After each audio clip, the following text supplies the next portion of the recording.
And welcome to the version of Super Metroid playthrough with my commentary in the background. Here the goal is to basically go through my thought process on what's going on during the game and just kind of give you guys a little walk down, some tips and tricks throughout the game. Let's get to it right off the bat. We're going through our controller settings right here. I always tend to do shot with Y, B with jump, dash with A. That just kind of feels natural to me. Default setting, not too good. The last Metroid is in captivity. The galaxy is at peace. Always thought that voice there was kind of weird, but hey, back in 1994, it is an awesome thing to have. Having voices in video games back in the 90s was like super cool. The bee's knees. Going through the story of Super Metroid, it actually was a pretty... I mean, it's pretty solid entry into the series. One of my favorite games of all time. Metroid 2 I actually didn't get to play too much of, being it was on the Game Boy, but Metroid 1 I played a lot of. I only played through Metroid 2 way later after Metroid, or Super Metroid that is. So, me personally, I got to skip one of the entries in the series, but still didn't stop me from loving the game. But this little playback here, this is actually, well, something that happens in Metroid 2, trying to set up the premise for Super Metroid. The graphics and everything that were done back in 1994, I think I was about 9 years old when this game came out. And, oh my, like, it was insane. Being used to even just like Super Mario Brothers and the upgrade from the NES, Mario Brothers on the NES, to Super Mario World on the SNES was insane. But then to see a game like Super Metroid kind of pushing the limits even further, that was crazy to me. So right here we see the Metroid larva from Metroid 2. Give it off at this space station, Ceres, I guess is how you pronounce it.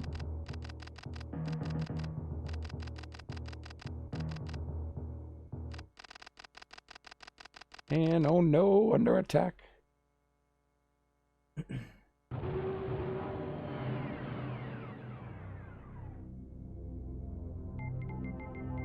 Samus's iconic ship.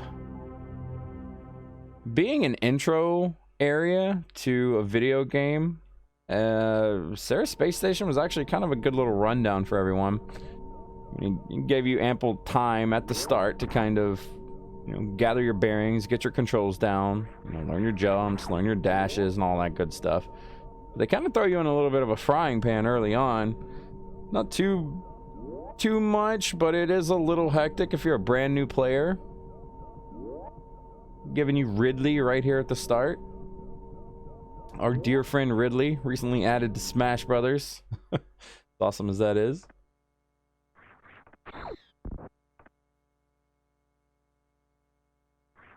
Sometimes it takes them a little while to spawn. I did notice a weird thing. I didn't notice this when I was a kid. If you actually do enough damage to Ridley here, he will drop the Metroid larva.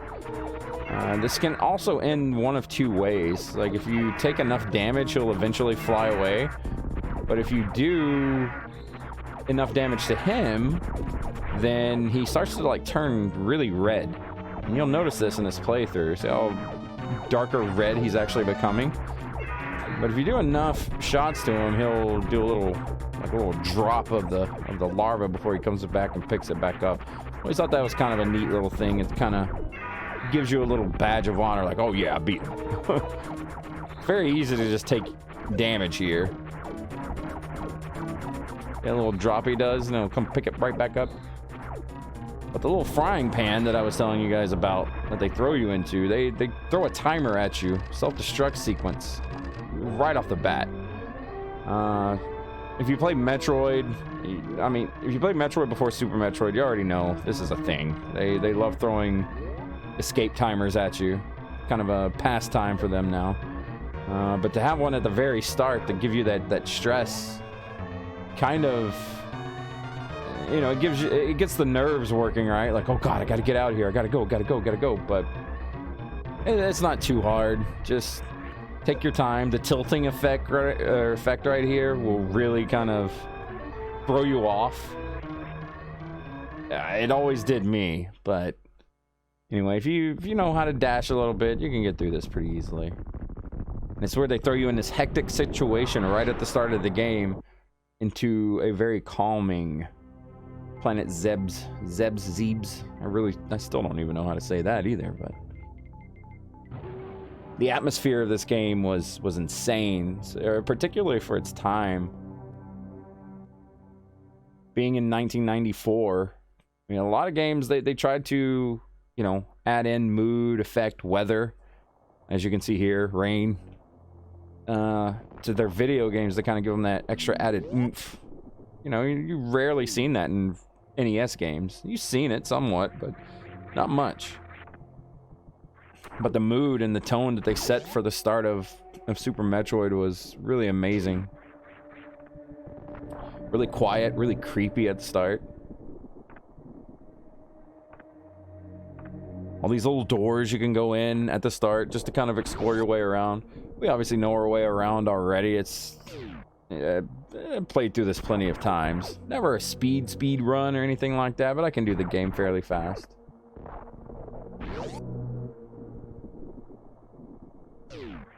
This part right here is actually the area where you fight Mother Brain in Metroid 1. You play Metroid 1 and actually beat it, then you realize that area right there is where you defeated the Mother Brain. We'll be coming through here quite a few times actually during this playthrough. I think about 3 or 4. Again, another throwback to Metroid 1 is this area, and hey, where are the morph balls at? I love it when games go back and do things like this. I always thought it was kind of a nostalgic little throwback, kind of fun thing. These lights that come on. The first time you actually see that, you kind of think to yourself, what is this? Is it bad? Is it good? The added effect in Super Metroid, being able to shoot straight down while in midair. Very nice. And our first missile. First of very many. This is a 100% playthrough, so we're going to be collecting literally everything. Made a little snafu there with my jump. Right here, I'm already thinking to myself, should I restart? Did I already screw this up? Nah, it's not. This game's not really that stressful on getting a 100% speedrun on it. Another little area throwback to Metroid 1. This entire blue area right here. In Metroid 1, it actually continues on from where we gathered this missile, but in this one, you know, they had to add something new to it. We'll also be back here later in the game. Lots of backtracking. That's the bread and the butter of Metroid games. Why we love them so much.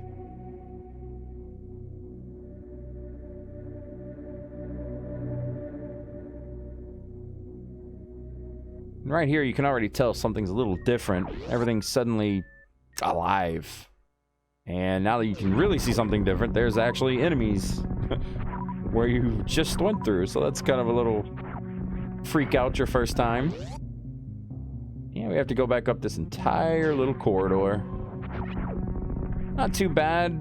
Once you know how to wall jump a bit, you can actually really traverse this. I didn't really want to do a wall jump early on. You can wall jump and climb this like really fast, but my wall jumping skills are not the best.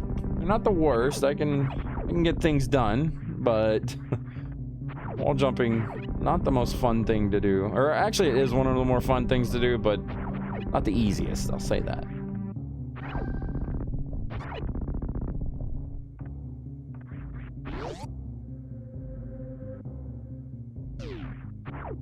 Now that we got 10 missiles on our side, all these doors are accessible now. We don't really want to go through any of the extra doors here. I'm making it a little bit speedy, but I'm not making it, you know, like I said, like a speed run or anything like that. But anywhere I can shave a little time there, I'll do it. Right there, I shouldn't have been hit with that rock. Should have dodged that, but what can you say? Or that.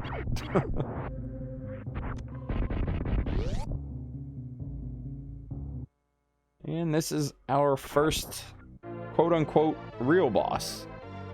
Chozo statue. Of all the things to come alive and fight you here, this was kind of a thing.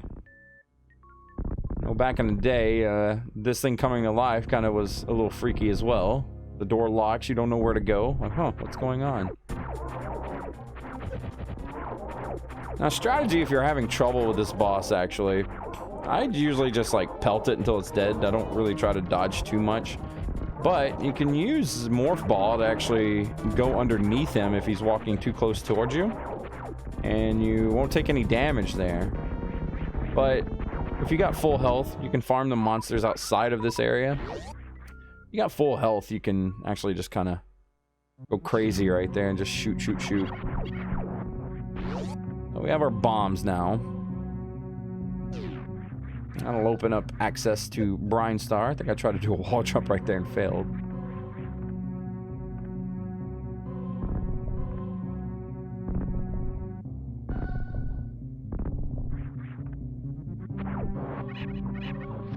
Actually, some more missiles down here that you can only access once you gain the bomb power up. I believe this is a save point. I could be wrong. No, it's not a save point. Maybe missiles or a map or something. As many times as I've played through this game, I really I still get lost somewhat. So yeah, it's a map.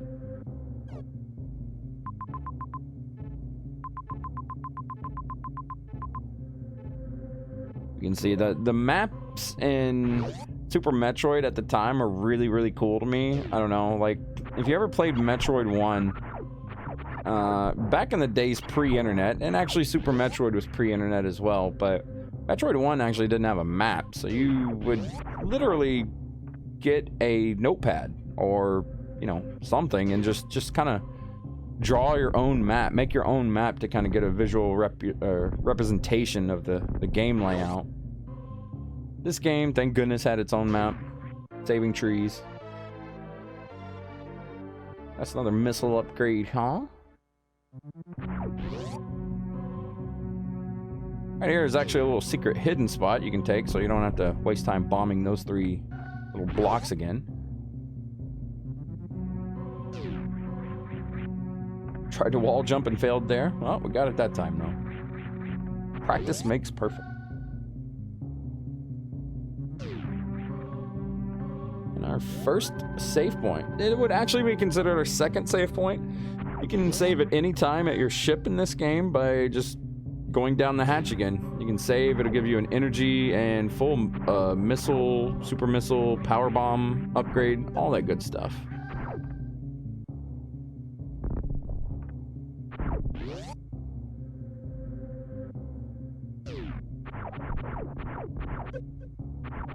This little area right here representing going deeper and deeper into the planet. Always thought that was a neat little thing.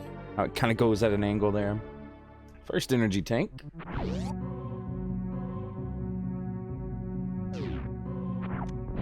These guys, they'll block your shots, but just pop them with a missile. Don't miss like I did just there. It's not a live or die thing, but, you know. We're gonna save that door right there for later. That's actually one of the last spots that we have to go in the game.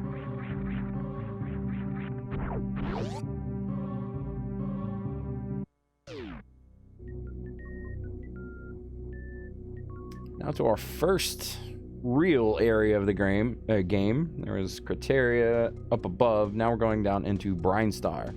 As you can already tell, the layout quite a bit different. We're all thorny and green. I didn't really quite remember during this playthrough what or where all these doors led to, so I was just like, you know what? Let's shoot them all up. But you kind of don't want to waste your missiles here. They'll eat up a little bit of your time.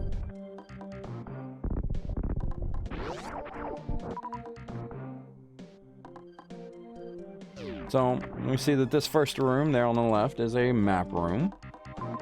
But ideally you want to just use your missiles and go to the bottom right room that you can go to in the main little hub there below the elevator. It'll save you, you know, a few seconds, minutes, depending on how long it takes you to clear the rooms.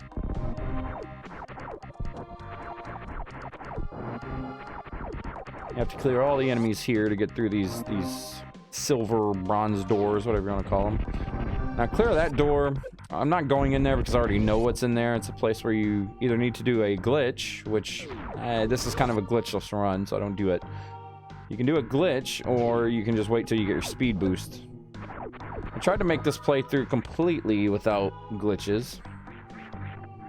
Now right here you can see that I ran out of missiles, so that's a reason why you want to save some of your missiles there, to save you some farm time. But if I would have just saved my missiles and even went through the left door at the very bottom, I could have gotten a missile recharge station there.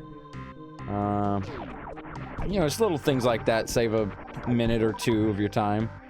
I have 5 missiles right now, up to 7. I'm like, okay, well, I'm just gonna go to that missile recharge station.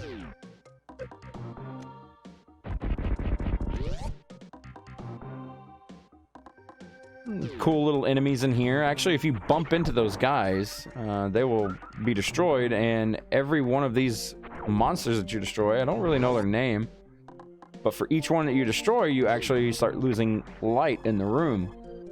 So if you destroy all of them, obviously you're Samus and you're running on a black screen, which I thought was a pretty cool little thing that they added in the game. Really neat.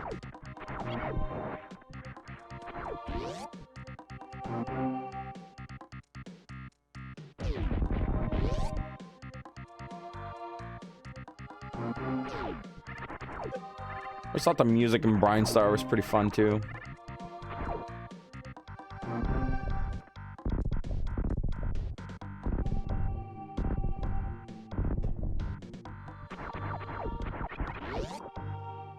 These little guys you can just keep on running past. Right here we do use our wall jump just to kind of get an edge on some missiles here. You don't absolutely have to get this upgrade ASAP. If you are doing a speedrun, you're going to skip this until you get power bombs, but like I said, I'm not doing a major speed run, just kind of going at a fast but not super fast pace. Give that guy a little shot on the head for fun. Now, as much as I actually love Super Metroid and Metroid series, I really don't know the names of most of the monsters in this game, other than the bosses. We got another little missile upgrade here. We can go down here and get a beam upgrade. Now, as a 9-year-old getting something this cool, I was like, oh my god, charge beam, cool. You get these power-ups that you can interact with instead of just press the fire button, right? Do all kinds of cool stuff with the charge beam. I think I showcase up here pretty soon. If you jump with it, like I'm doing a spin jump right there, it's like a weak version of the screw attack. Now, as you've seen just down there, if you also crouch or go into morph ball with it, you'll lay like a flurry of bombs. I really don't know the use of that, but it's something neat you can do. So you can see the effectiveness of the screw attack, or well, I'll call it screw attack light. With that, it's pretty handy. It'll keep you out of damage on some spots.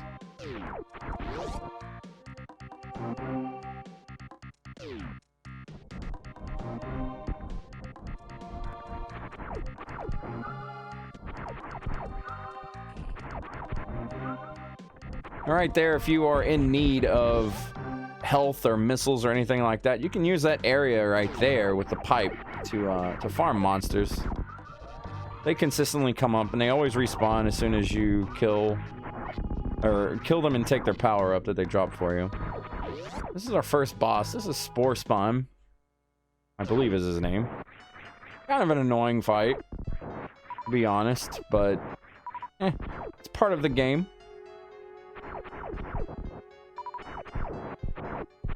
The design of this boss, I think, was pretty cool. Well, the art design was pretty neat, but the design of the boss fight itself kind of teaches you a lot of different little aspects. It kind of gets you into quickly going to your missile, crouching and or going into morph ball on a whim. I mean, the game really kind of does a great job of, you know, getting you with your controls down and pat. If you're quick enough, you can actually land, I think, up to 3 missiles into his mouth before he closes. I think I only ever get 2 here. Yeah, but you can, I believe, get up to 3 if you're quick enough. Really not that hard of a boss. Just stay in a corner, kind of. And if you get in trouble, kill the little spores that fall and get your power-ups. And then just kind of hide until he opens his mouth again. Obviously, pop up. Shoot the spores as they come down if they're coming anywhere near you. And, yeah, spore spawn's basically done. No, not yet.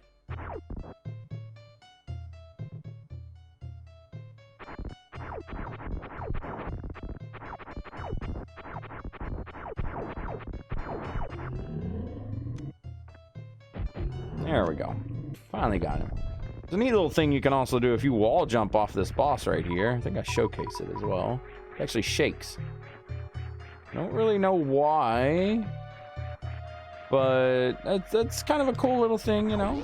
You can shake the boss up even after shaking him down. Good. And we're finally going to come up on our first new big addition to Super Metroid, the Super Missile. Everything in the 90s about Nintendo was just super.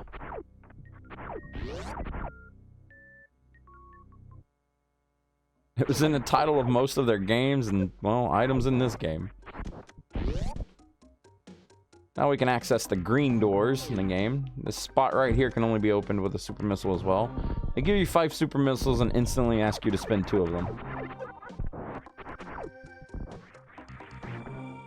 Now with this, we can actually make our way a little further down, opening up yet another green door. So they ask for 3 Super Missiles.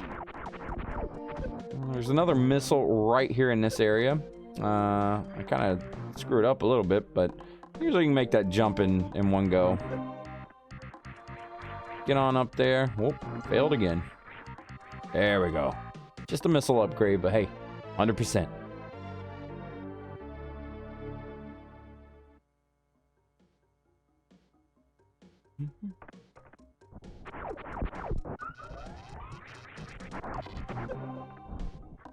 It's always neat to watch other people doing their own versions of Metroid. I've actually only watched a handful of people play through the game, and I feel like I do play through it quite differently. There is a set route that most everyone takes, but well, for the most part, everyone kind of... Well, for the most part, people do the same things, but also, you know, slightly different. Right here's my first little divergence. Oh, by the way, those little green guys we've seen that were shooting spikes, they really favor dropping you super missiles. So if you're in need of them, you do that. But right here is the first little thing I do a little bit different. At first I was debating doing it on this playthrough, but then I was like, you know what, I'll do it.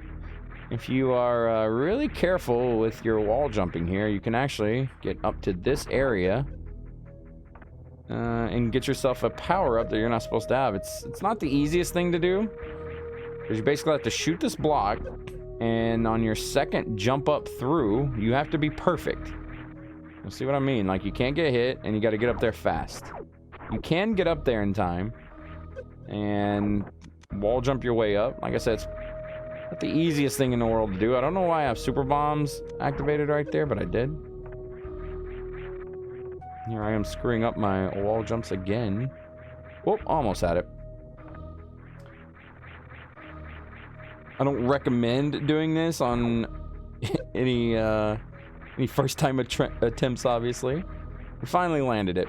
Now, if you break sequence and go up here this way, it will net you power bombs early, which saves you a little bit of time. But it's very, very dangerous up here. And you'll see what I mean pretty soon.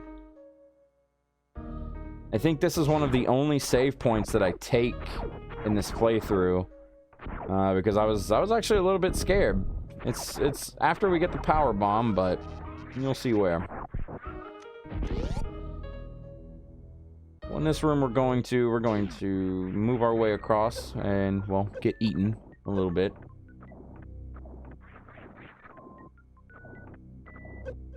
We're gonna jump our way across here and get our power bombs. And since we got a new toy, we may as well use it. This was actually one of the power-ups that I missed as a child a long time ago. It's pretty tricky. But there's a missile behind there.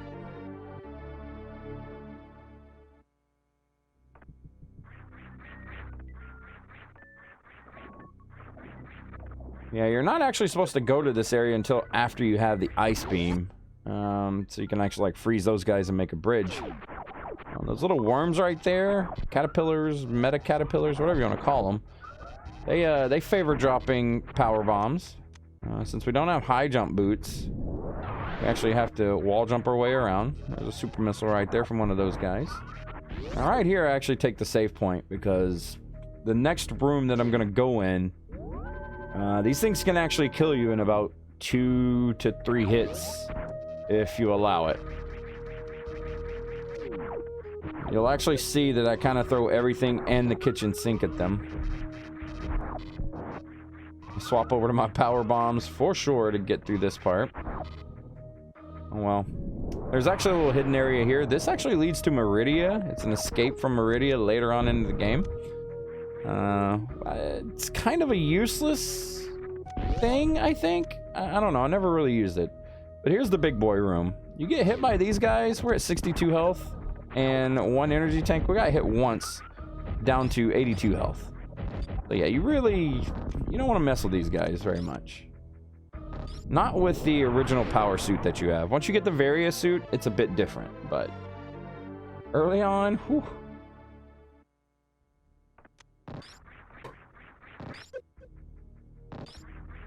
Yeah, coming up through this, we practically nailed getting what was that? A missile upgrade and 2 power bombs. Which, you know, it's not that big of a deal, really. You don't have to do this by any means. The only thing it really does is it helps us get a power-up later on. Right outside Kraid's lair, actually. I decided to get chewed on a little bit here. Right here is actually pretty dangerous if you're not careful either. I got a little bit careless here. I thought to myself, you know what? I'm just going to farm these guys for life. Well, not the smartest. Then I had a second thought. I was like, you know what? I know where an energy refill station is. That's actually at the very bottom of this area. You have enough health to take 1 hit here, or a few hits. Back down into the territory where things do a little bit normal damage. But at the very bottom here is an energy refill station. If you do get the power bombs that early, I don't recommend going for the X-ray power-up, which is through that yellow door behind us that we blew open. Wait till you get the grappling beam for that one. I actually don't even know if you can do it without the grappling beam. I'm not sure. Never tried it. I don't recommend it. Not this early. And here's our second beam power up. You know how to wall jump, you can get here without getting the high boots. You just speed up a little bit quicker. Super missile door. And we have our spazer gun. Like a laser, but a spazer. One thing I actually forgot to mention, or actually even showcase in this video, if you have your power bomb selected, and you have a single power up on your gun, like just spazer, or just ice, or just wave beam, or just plasma, and you do a full charge, and a special animation will actually happen around you. The practical uses of it, I don't really know, but it is kind of neat to do. I should have showcased it in this video, but I didn't. I forgot about that. Right here going through my brain is, I know I can do this and get here without high jump boots. The actual sequence is to go down into upper Norfair a little bit, get the high jump boots, and just jump up here. But I'm thinking to myself, I remember doing Kraid before without high jump boots, and I wanted to do that. And about right here, I'm like, okay, I can land this jump. I just need to get enough momentum behind me and land the wall jump. Always like doing a little bit of kind of a little personal challenge in some of these games. Everyone kind of has their own, like, oh, in this one, for example, I'm just gonna do Kraid without high jump boots. It's just something fun that I've always done as a kid. And I'm sure everyone else has their own little personal challenges that they do, but that's one of mine. Now, the reason I got my power bomb so early is for this spot up here. with the power bombs, we can actually get this power up. Just missiles. But we are going for a 100% run, so what this allowed me to do is basically I don't have to backtrack here to get that item. Whether it saves time by breaking sequence and doing that or not, I'm not really sure, but it's the route that I like to take. You notice something in this room, there's a little corridor here you can go down. My first playthrough, that actually threw me off. I didn't even know that. Pre-internet days, too. All we had was Nintendo Power back in the day. Glorious Nintendo Power. Also, right here, I got 5 super missiles. Super missiles you can actually use to really dominate this boss fight coming up. And also, there's a hidden energy and missile refill station if you just so happen to need it. But there's a little tactic you can do against Kraid, and I screw it up in this boss fight, but if you shoot them, or shoot Kraid in the face with a charged up shot, I believe he opens his mouth long enough for you to shoot him with multiple super missiles. I screwed up in this playthrough, and I actually screwed up right there by missing the eye with a super missile. Those eyes will take, I think, 3 shots of regular missiles and 1 of a super. This saves you just a little bit of time using a super missile there. Right here, the first thought of this boss fight as a kid is, oh my god, this thing's big. And guess what? He only gets bigger. But right there is the area where I thought I was going to land the double super missile. But I screwed up the tactic there. But Kraid, the whole boss fight is about basically shooting him in the face. And you will normally be doing this this fight with high jump boots, so you don't have to do wall jumps and all that stuff. But the goal is basically just to shoot him in the face, and he'll open his mouth, and you load him up with a missile. Easy said, but, you know, your first time through may be a little difficult. May take a few tries. Also, if you are struggling on HP in that fight, and you kill him, do not jump towards the right. There's spikes on the floor that'll still hurt you. We got our various suit. Fancy shoulder pads now on Samus. And also we take less damage, and with the various suit, that means we can traverse the hot regions of Norfair. Or well, I call them the warm regions, not the hot regions. The hot regions we can't quite go yet. Need the gravity suit for that. But this allows us to basically go in and explore quite a bit. Without high jump boots, you actually have to wall jump here.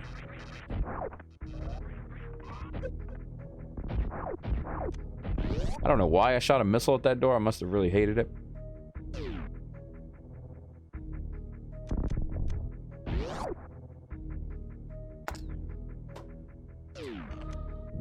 Also, with Kraid dead, that door opens up to this E-tank right here. Before Kraid dies, this door is actually grayed out, so you can't go in here. But once Kraid's dead, you are coming back and you'll see the door flashing. Can't really miss it. Now, what you can miss is the E-tank in there if you're not careful, so make sure you pick that up. Energy, very important. Accidentally hit start there. You need at least 1 super missile to get back out of Kraid's lair. Kraid's design, Super Metroid, I thought was amazing. In regular Metroid, they only had so many assets to work with, so...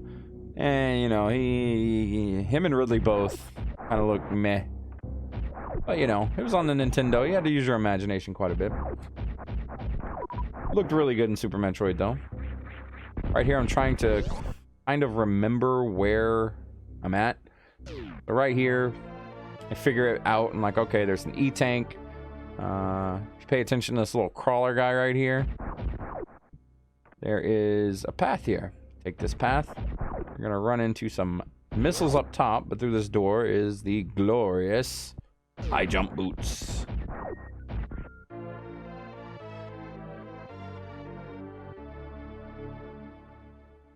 With those, we get to jump even higher.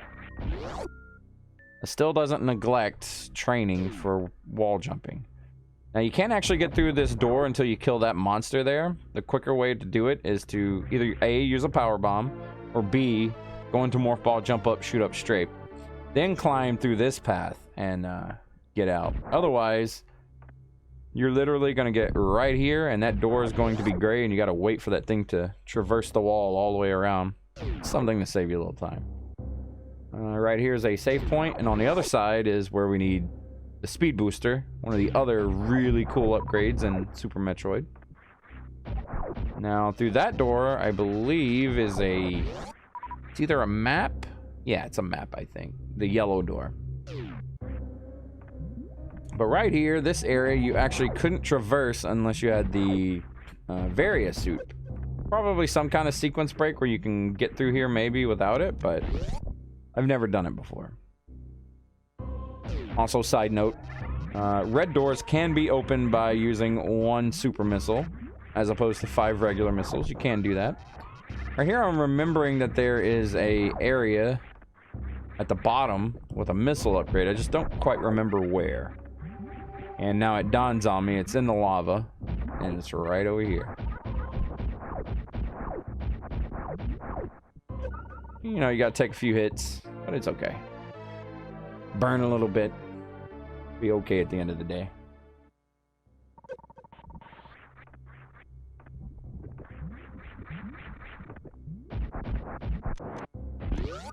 Early on, I don't recommend opening red doors with super missiles, just because your super missile count is very low at the start.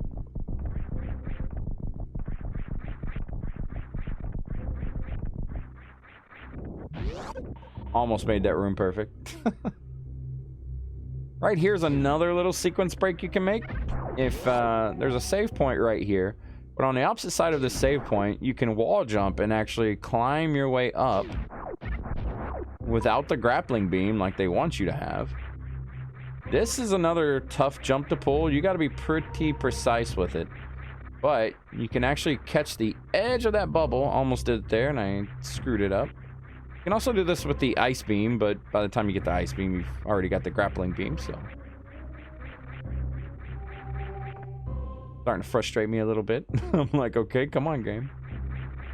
And, oh, hit down again. Like I said, not the greatest at wall jumping. I'm okay. But wall jumping allows you to skip so much in this game. We don't actually skip much, if anything, in this game, in this playthrough. But, you know, allows us to get these missiles early. There's actually a platform that I can shoot at the bottom in the lava there to get me up to this area. But if you jump and hit down quick enough, you can get through there without using it.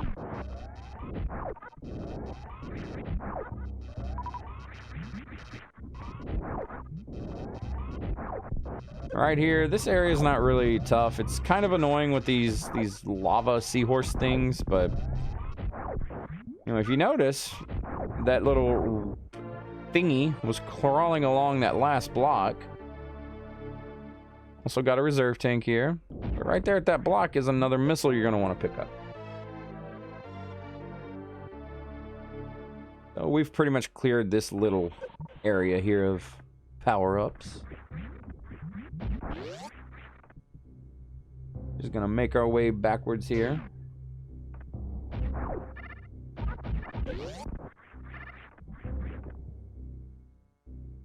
And I believe you can speed run and jump, then wall jump here, and actually you can skip an entire portion through here. You can get to the speed booster quicker this way. You can also get to the wave beam a lot quicker this way. We opt to go up towards the speed booster. And also, a very important thing to note here, once you get to the bottom of this path to the door, stop and shoot up. If you don't, you'll literally have to wait until you get your gravity suit to come back and get this missile power up here, if you're going for 100% win. Always better to get it on the first run through here, because as you see, or as you're going to see right here, once we get the speed booster, lava starts to rise up, and they kind of trial by fire you here, literally, like, hey, this is how you do this. So to use a speed booster, you just typical run, but the longer you run, the faster you go. One of the coolest things in 1994, of course. Oh my god, I'm super fast now. Look at me go.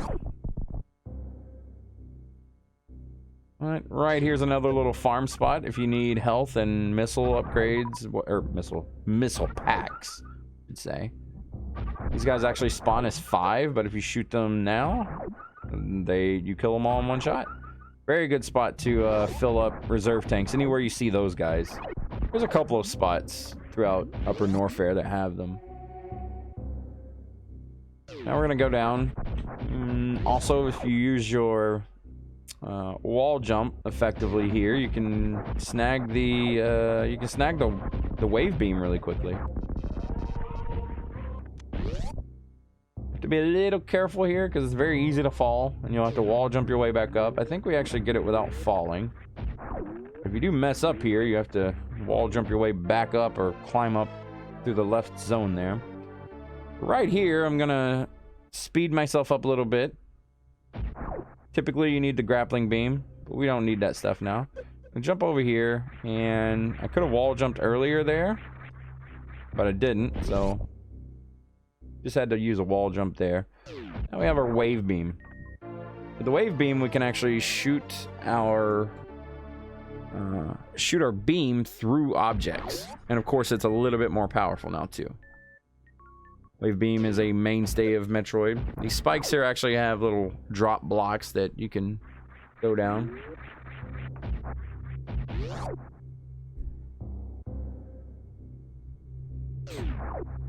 Now right here, I'm thinking to myself, okay, this is where I was supposed to come from. But instead of doing that backwards, I'm just going to go through it the normal way. Just to kind of show that even if you're not playing super fast and taking shortcuts like we did, you can still go back and you know, be lost a few times and be fine on getting the best ending as far as time goes. I always like popping my power bombs through this area because it just speeds it up a little bit. Kills all the creatures and the blocks that are in your way. There's a missile upgrade here.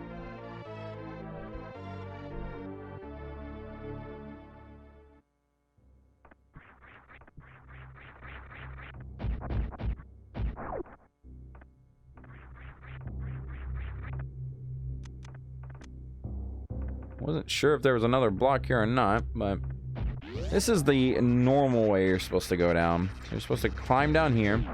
This room to the right is actually well, it's not useless, but there's nothing there but a farm spot. You get near that, more of these guys. So if you need to farm, there you go. And of course, Super Metroid, the game was actually smart enough to tell you, like, hey, you're full, you don't need any more. And the enemies actually stop dropping power-ups for you. Yeah, this area is the normal way you're supposed to go. I'm just kind of showcasing it for playthrough sake. Kind of nulling the entire jump shortcut we did earlier. These little guys right here, they actually favor dropping power bombs when you need them. The little blue guys.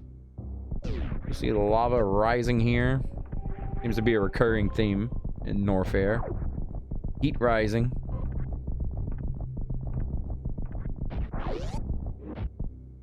Always thought those creatures on the wall looked so sick. Kind of like the Predator or the Alien. Or, well, more so the Alien than the Predator. Lovely movies. Jump on this guy. He actually sinks a little bit, so you can't stay on him forever. But this leads us back to the room just to the left of where we got the wave beam. So, yeah, just kind of ran back through there just to showcase it. Now we're gonna go back through the way we just came again and go a different direction. Again, these little guys that shoot spikes, these little plant bubble things, they actually favor super missiles if you need them. You're still stuck with 5. They stick you with 5 for a long time. Unless you, of course, sequence breaks, or break a little bit. So instead of going down this time, we're going to go left.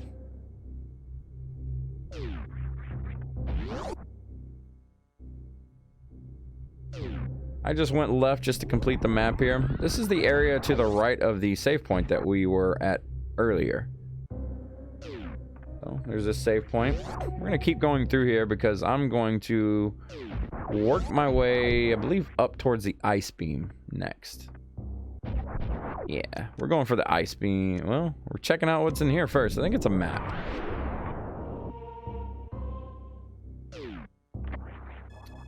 I don't think I'm alone when saying anytime I see a little blue block in a room full of pink that we've explored, like the room to the right of us now, you can check up on the minimap to the top right. That stuff bothers me. I don't know why it bothers me, but it does. So right here, I'm like, you know what? I'm fixing that. Blue away. I don't know why that bothers me, but it does. I'm thinking I can wall jump here, but I'm like, well, you know what? We'll just go up and take a hit on the way for good measure.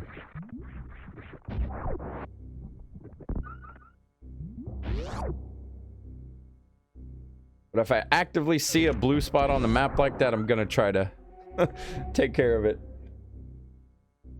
So right here, you need the speed boost. You just charge through. And we got power bombs, so we can actually traverse down south now. It's all thanks to that handy dandy shortcut we did earlier, but it's very hard to do. So right here, we're gonna jump up. See a little hole in the wall. Take a few hits. And get to our ice beam.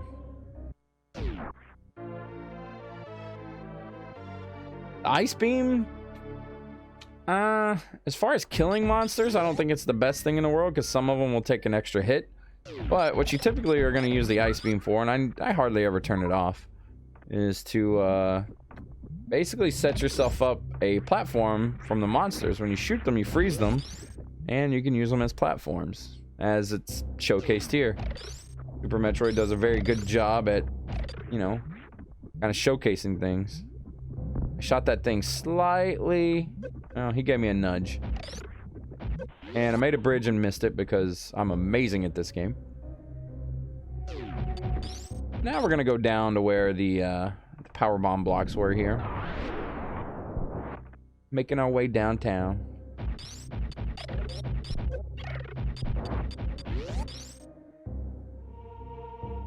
And right there is a missile that is very frustrating to get if you don't pick up speed and do what I just did.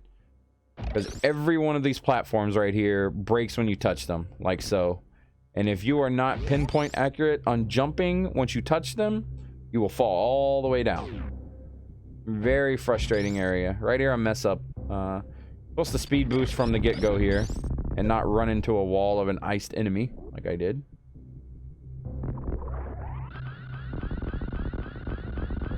And boom, big shortcut.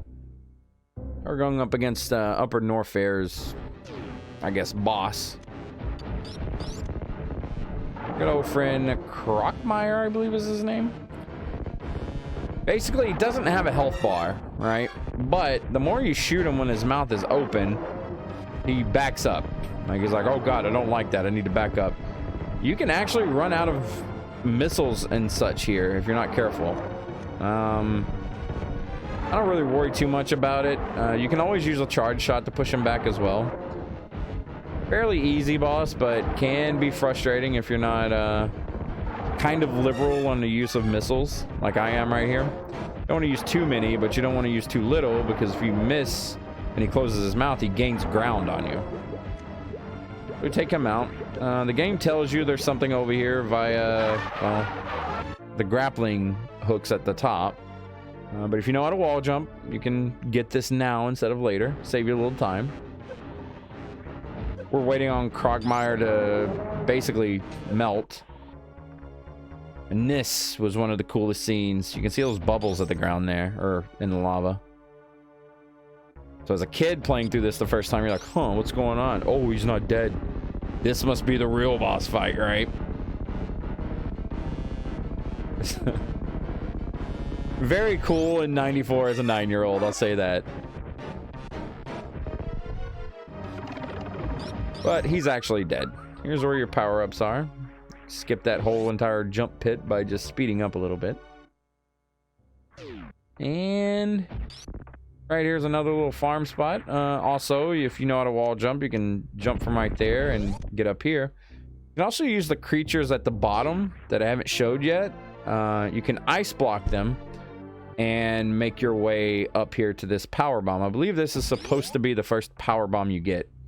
I believe their original intentions were to use that Reaver, I think is his name, the little silver guy that we went past earlier, up above at the top of the room. You can actually grappling hook those creatures and get across. I think that was their intended path.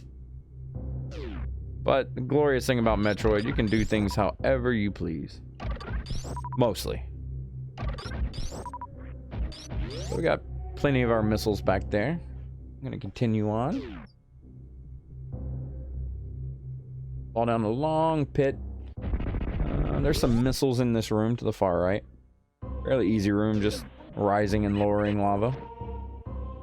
Spikes. Another farm spot if you need health.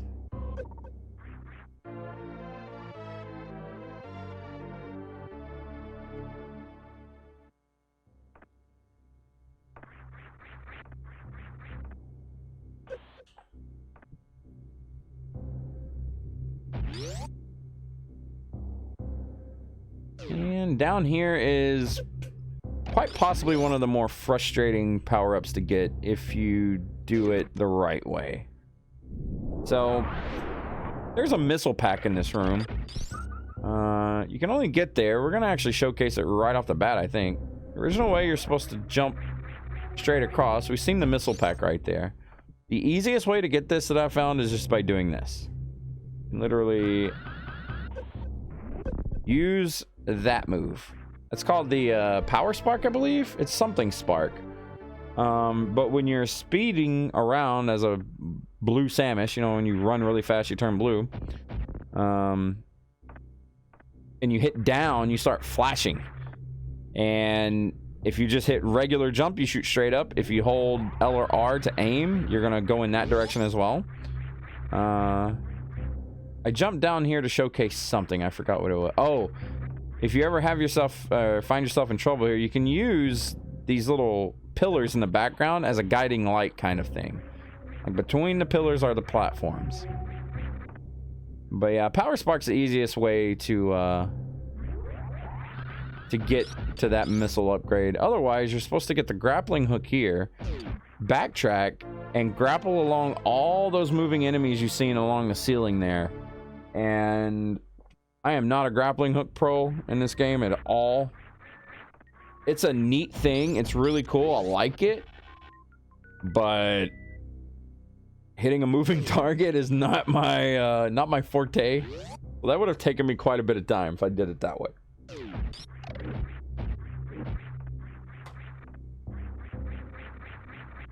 Here I'm thinking I can be fancy and wall jump here, but you can't.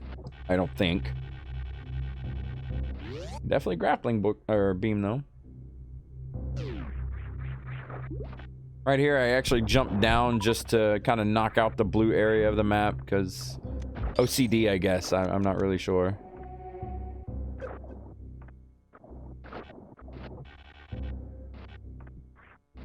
Think I do the same right here. Yep.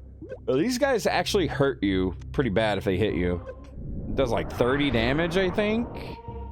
30 damage a hit from those things with a Various suit. That's painful.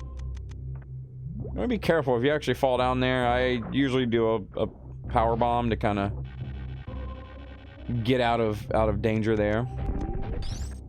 And we have completed this area and gotten everything out of there. And now I believe I think I backtrack a little bit. I'm gonna make my way back up towards our next target location, which is the ghost ship, I believe.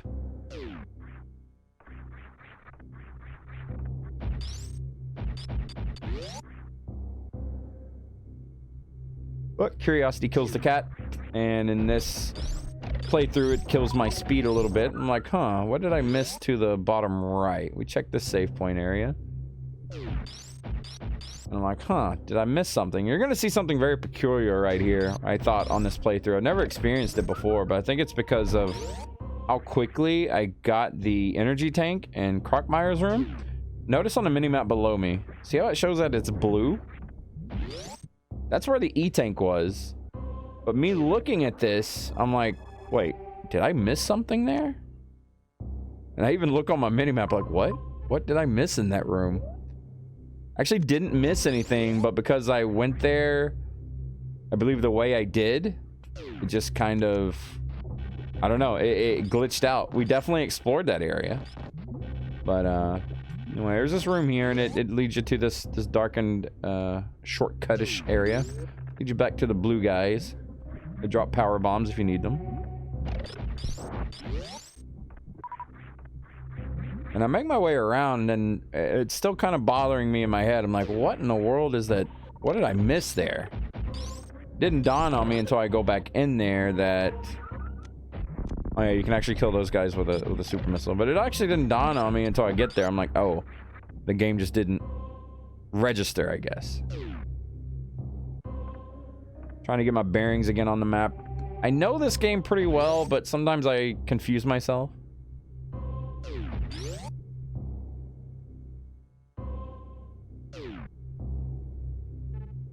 Here I am again. I'm actually staring at that blue dot. I'm like, what is that?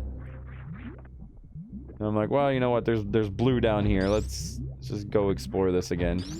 This is actually just like a little shortcut down. Nothing really here. Some annoying monsters. I think you can actually kill those gray guys. I think they're called Reavers.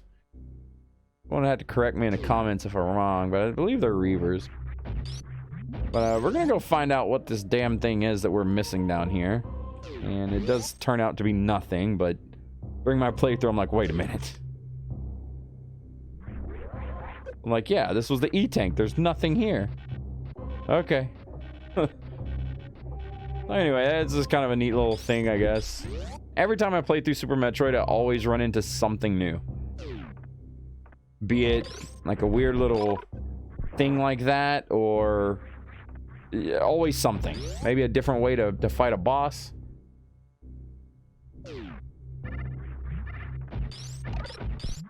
Alright, here's another one. I believe there's missiles up at the top here. Yeah.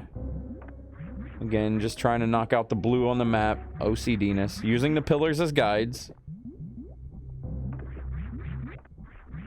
You can actually jump straight up, I believe, in grappling hook right here instead of going all the way back around. Or you can just wall jump right there.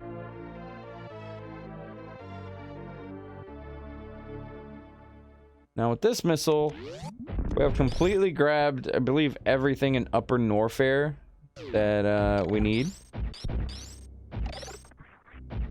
So we're just going to start making our way all the way back up. Kind of grabbing power-ups here and there on the way up as well. I believe at this point in the game is when you're supposed to take the route north to get the power bombs. You know, the one that we initially wall jumped our way up to get. At this point in the game is when you're supposed to go up there and grab those. But since we already got it, we don't even need to go to that location anymore. We're gonna backtrack through Brine Star a little bit more and kind of get the goodies that we missed out on earlier. Whoop, didn't get that jump.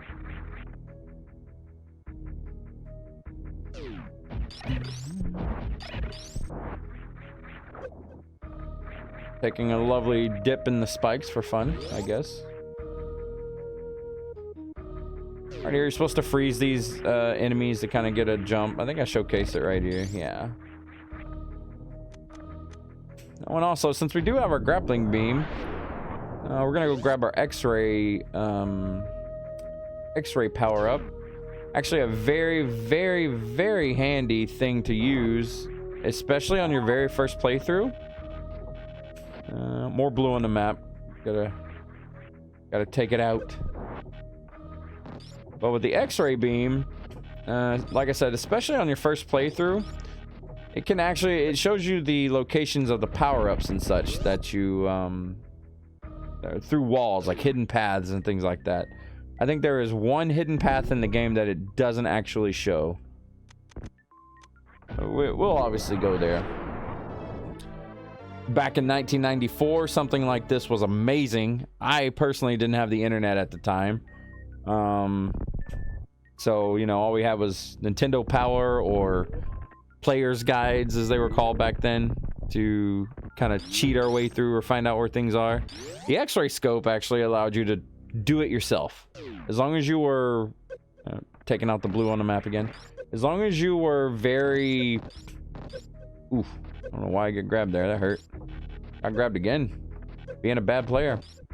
As long as you were very diligent with using the X-ray scope, you could find almost every single hidden path. Like I said, I think there was one area in the game that doesn't show up.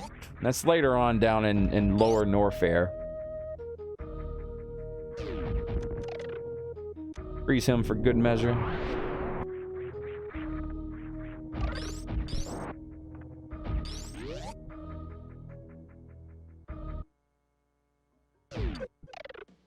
And speed boost our way over. Wah!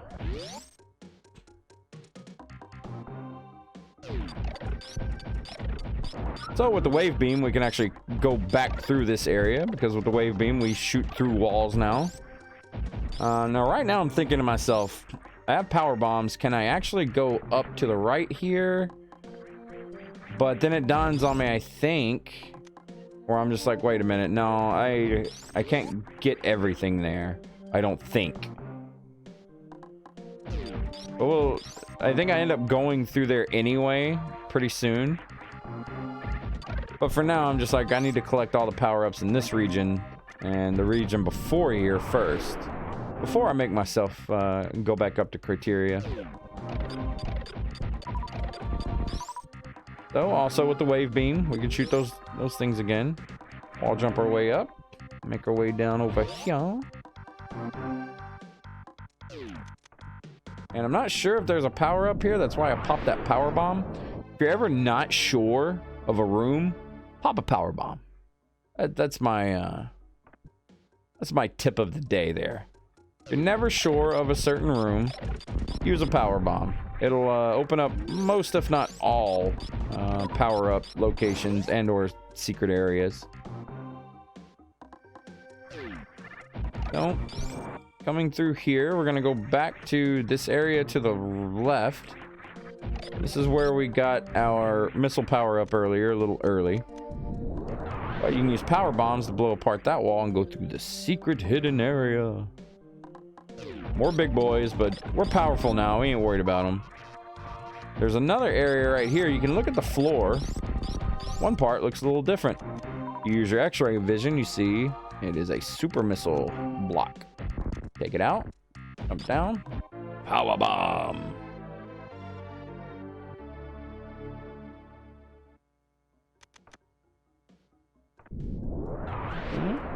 So with that, we're gonna make our way out.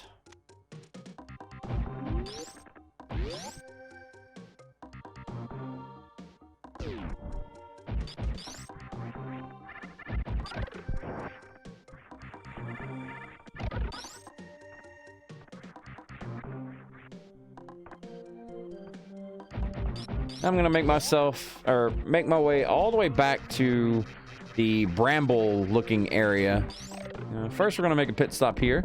You speed through here.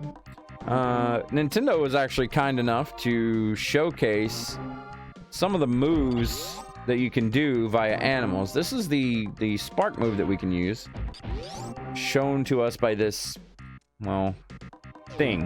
I don't know what this is, an emu or something? Go and you hit down and B. He doesn't break through the blocks, but we do. He's our friend, by the way. We're gonna meet a couple of friends. They're actually gonna stay with us through to the end of the game as well. Our emu friend, we'll forever thank him. Right here, you can go underneath with the power bomb. Some more hidden power-ups. That door is grayed out, but we'll see what that's for soon. This area very reminiscent of Brine Star in Metroid 1 to me. Right here is an area you want to use your X-ray vision for. Metroid 1, you could essentially like climb up at that area, but see, there's a little trap right there, and there's bait on the other end of it being the energy tank. Most time new players come through here, they're just like, oh, energy tank, and fall. Not only is there an energy tank there, on the other side, our second super missile.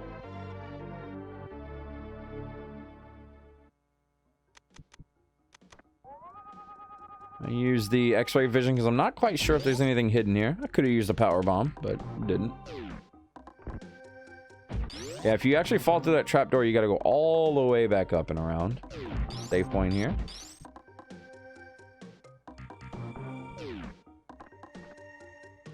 A very spiky room.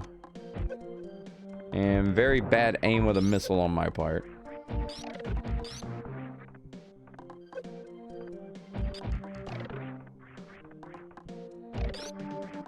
Right here, I kind of made a big mistake. I don't know why I did this, but whatever. We made it work. We took so much extra damage here. Almost, or actually a full E-tank worth of damage. So I was finally fed up. Said to hell with it. Use a power bomb. Right here, we are introduced to our second set of friends. The wall jumping imps. Goat-looking things. They actually tell you about wall jumping. Or show you how. Do not take this path. I wasn't sure, and I fell through, and I thought, okay. I just screwed myself a little bit out of time there. We have to go through that entire bottom area again. Even playing through this game for the 50th time, I'm like, okay, well, I still make mistakes.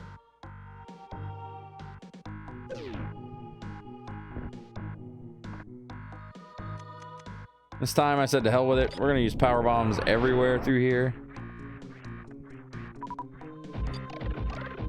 And take hits from the ceiling too, apparently.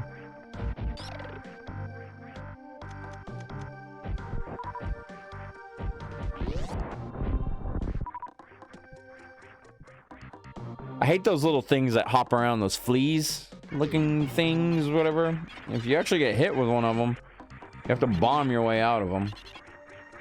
But right up here at the very top, there is a power bomb. And from here, we can actually go left and through the gray door that we've seen earlier. We have all the power-ups in this little area that we need. Not really too much hidden.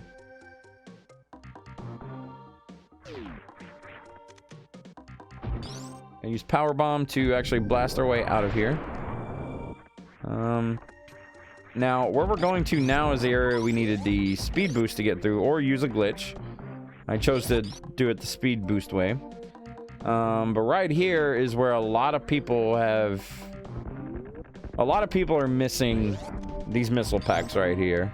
In their 100% runs, they have to backtrack and go through it again.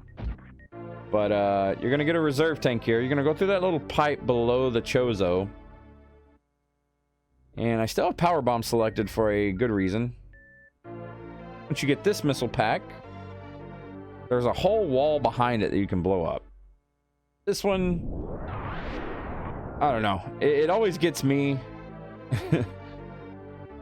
And when I see new people playing through the game, I see them actually missing it too. So there's 2 missile packs on a reserve tank. Actually 3 in this area, to be honest. And some more glorious super missiles at the end of this, I believe. Yeah. Once you grab these super missiles, you're going to jump on the platform that it's hosted on, and you will fall through to the bottom, to the start. But we still need to get these missiles over here. Grab them.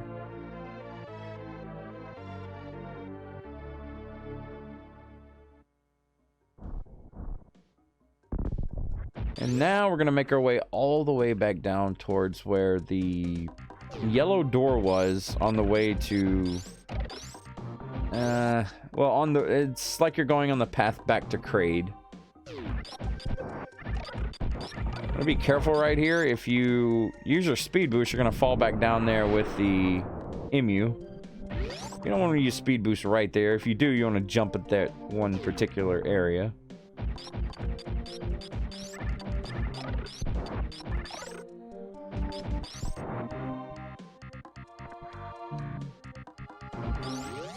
There's actually another power-up where we got our charge beam, but we can't really mess with that area until we get our gravity suit. We will be making a comeback, but I finally opened this door. Bunch of big boys here. Be careful, BJ.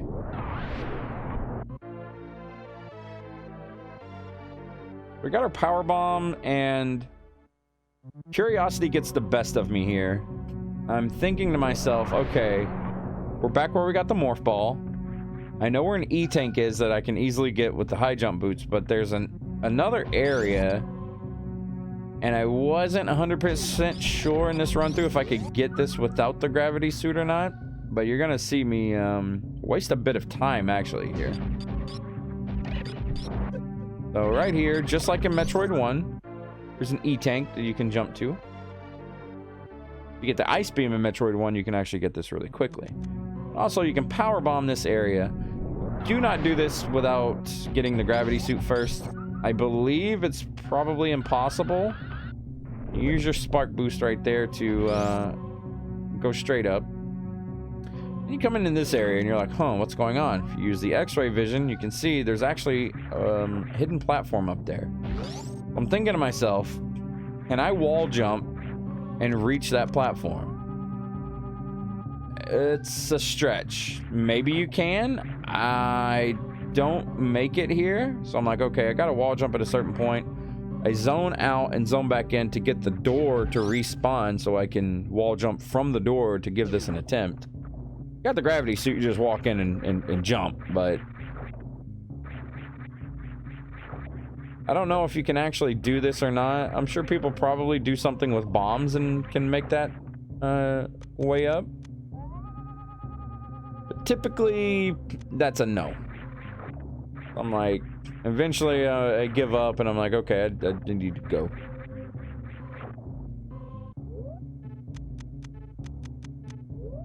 I actually take off the high jump boots too. I'm like, oh, well, maybe I'm getting too much velocity, but yeah, it's a no-go.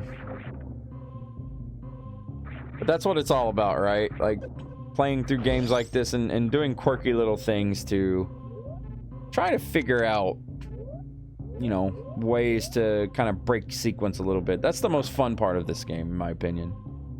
Also, that screen we seen just there, cool thing about Super Metroid, if you get power-ups, you can actually equip and de-equip certain power-ups.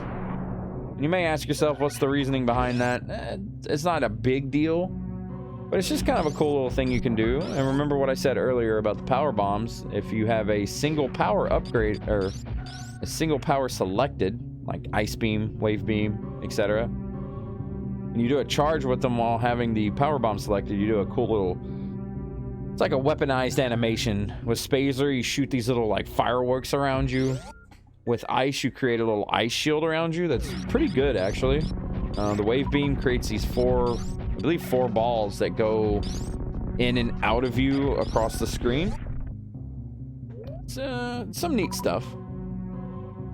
Oh, right here beneath where Mother Brain died the first time is a missile upgrade. Easily missable.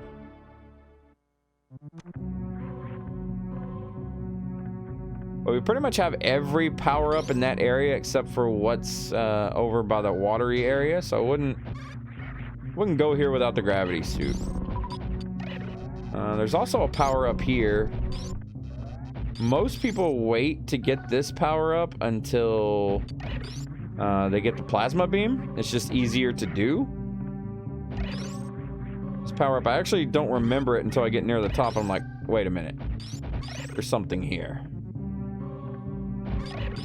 Yeah, I get nearly to the top and I'm like, hey, hang on. So I go all the way back down. If you go all the way down to this little lip that's on the far right, there's only one, so you can't miss it. Bomb your way through. I believe you use a power bomb here. Yeah. Use a power bomb here. And right here, if you got the plasma beam, your shot will actually go through all of these guys and you won't have to really struggle with this that much. I struggled a bit with it. You have to shoot it. You can't get too close so they start hopping. And you have to be quick enough to get a speed boost all the way. I am just slightly too slow. But this can be done, and I end up doing it. Freeze, freeze, freeze. Oh, messed that one up. So I just kind of... I don't know what I do here. There's nothing I can do until I can redo this.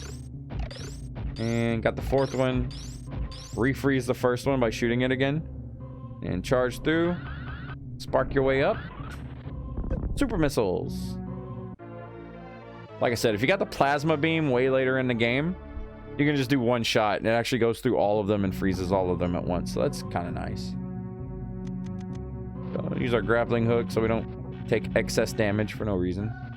I do that enough already.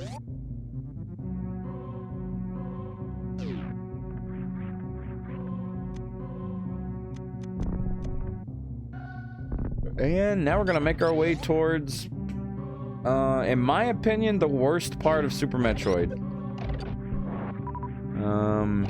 The ghost ship I've never been a fan of. I believe even speedrunners think that the boss of the phantom ship or the crash ship is one of the most RNG and worst bosses in the game. Well, actually, first, no, I go for more power upgrades here. There's a hidden wall here that you can actually bomb. You can't shoot through it, and it won't open for shots, but with the power bomb, Vamoosh, open up a path. It's actually a bigger path. I showcased that there. But if you work your way through here, and I remember this spot, you're gonna use a lot of power bombs.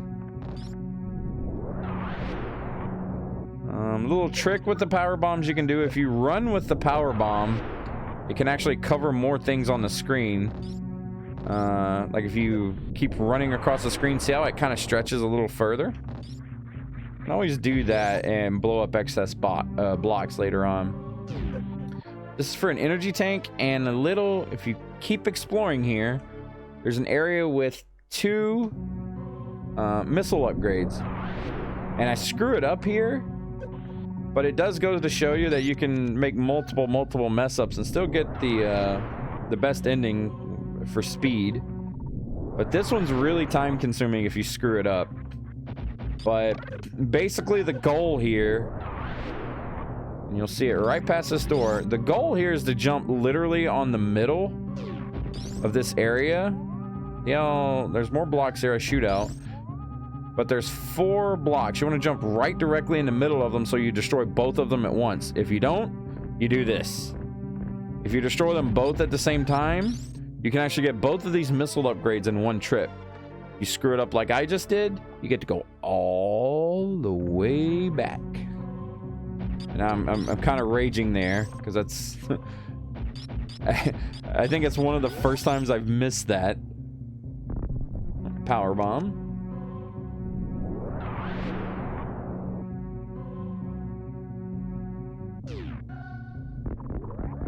Yeah, going back and having to do this again for the second missile there, that eats up a solid, I'd say roughly 5 minutes. 3 to 5 minutes.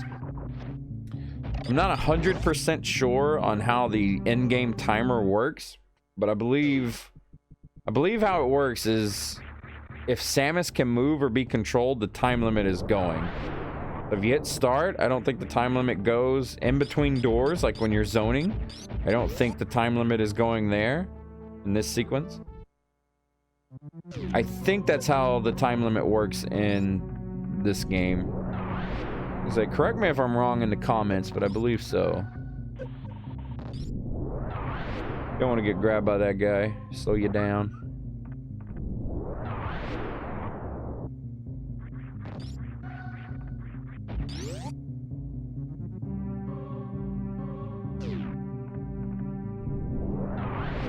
We're gonna make our way back across and this time not screw it up. Well, there's not much to screw up. We just have to jump on the left side of it this time. We'll get it.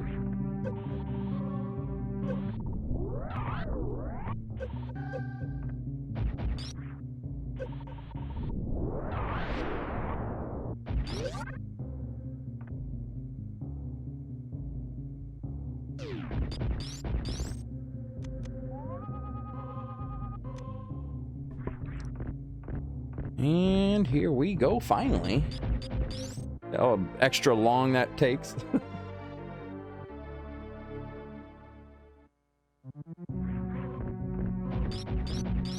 And I'm actually gonna find something right here I didn't even know existed. I didn't know those little flea monsters right there were a thing. I did not know that those existed until this playthrough. Literally find something new every day with this game. Signs of a good game, in my opinion. All these little hidden nooks and crannies. But now that we have that, we're gonna get one more set of power-ups. It's actually to the far northeast of your ship.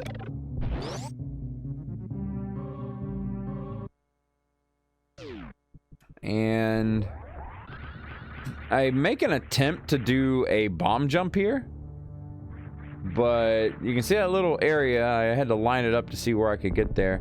I am actually one of the worst players ever to do this. I don't know.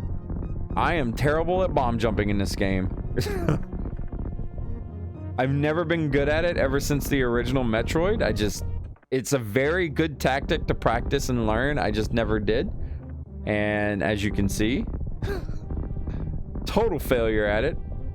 But you know what's great about Super Metroid? There's multiple ways around our weaknesses. So instead of doing the bomb jump, I'm eventually fed up and I'm like, you know what?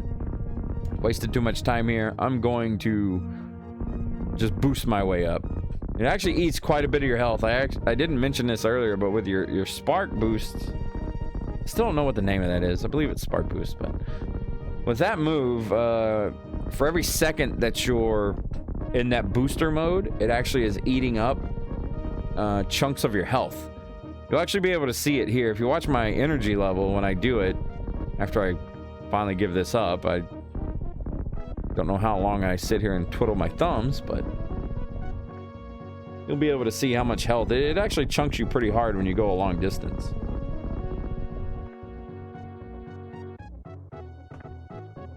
So finally get fed up there. I'm like, okay, we're gonna do this the good old-fashioned way. Aim with my stick, my shoulder button. Just missed it. As you can see, it chunked my health pretty hard. So I pretty much know to go a little bit further this time. Whoop. Aim up and boosh. Here we go. Made it up there. We're gonna bomb our way through here. And keep on going. This area is not super dangerous.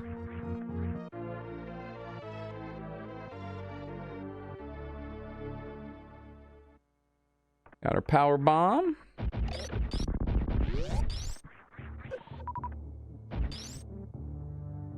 And we're pretty hurt right now as far as our health goes. I think I decide to... Yeah, I decided to make a pit stop at my ship. Anytime you need to boost your health a little bit extra, always go to the ship and go in there. It'll fill you right back up. Reserve tanks included.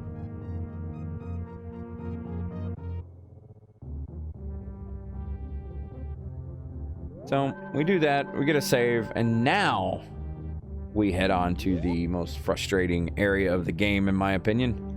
It's a place where I always miss a power-up, and in this playthrough, you're actually going to see I miss a power-up here. It becomes the last power-up that we get in the game. I always do this every time I play through the game. For some reason, the crashed ship... Oh, I showcased there's a little path there that you can take. That leads down to the area where we first got our power bombs. That's where that area actually leads to. But we don't have to go there no more. So, missiles. And those little blocks actually disappear if you're grappling onto them too long. Ooh. I see blue parts on my map I didn't explore. I think I do a lot of that right here. But here, since we don't have our gravity suit, it's kind of frustrating to go along in the water. You got this weird gravitational... I mean, it's like going through water in real life. You are affected. Here, we can use this guy to grapple on and make our way inside.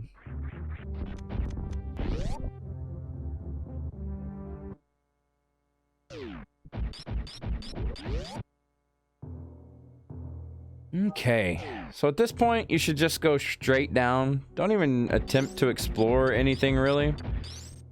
Just go straight down and straight to the right. I think, for some reason, I'm just like, I can get this power up over here, but I can't yet. So again, goes to show you, you can still screw up and make perfect timing. Also, those spikes actually don't hurt you until the ship turns on. Kill that guy, and I'm thinking, okay, it's right here, right? Nope. It's actually right behind that thing's head. I'm like, okay. Wasted a solid 2 minutes there, or a minute.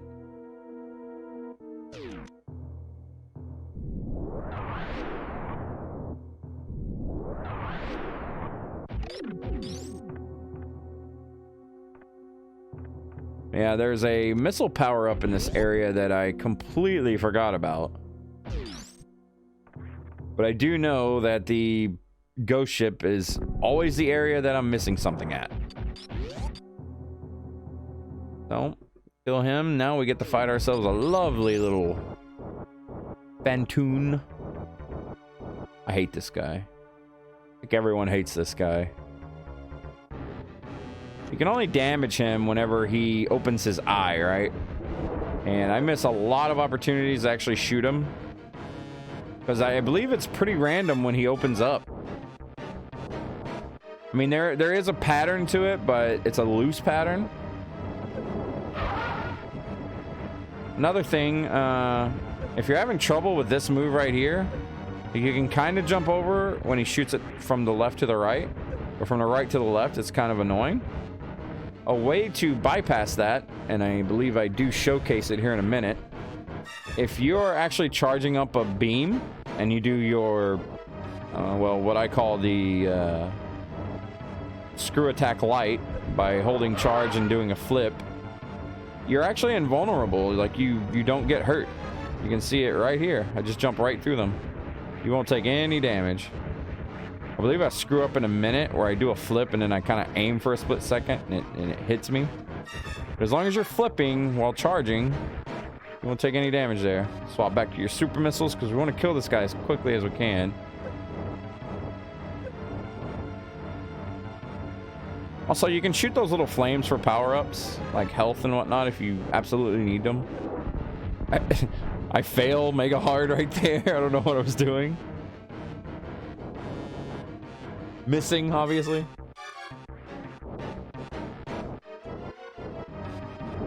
Alright, shot him again. I'm thinking, okay, is it over? Nope, not yet.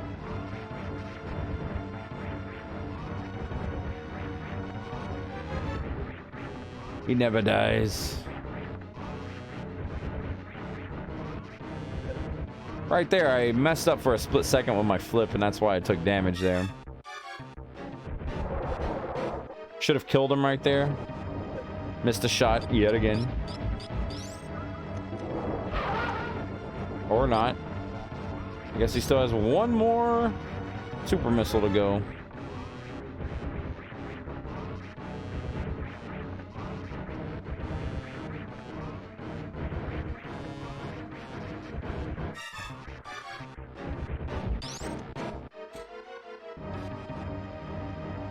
Just waiting on him to open his eye again. Boss pattern's pretty simple. He just kind of floats around, dropping things on you, opens himself up for a vulnerable attack, and rinse and repeat. You can kind of see a silhouette with the X-ray vision. That's a cool little thing that they added, but not very useful at all. It's just kind of neat that they did it. Finally, he dies. With Phantoon gone, we actually power up the ship. We can go explore multiple locations.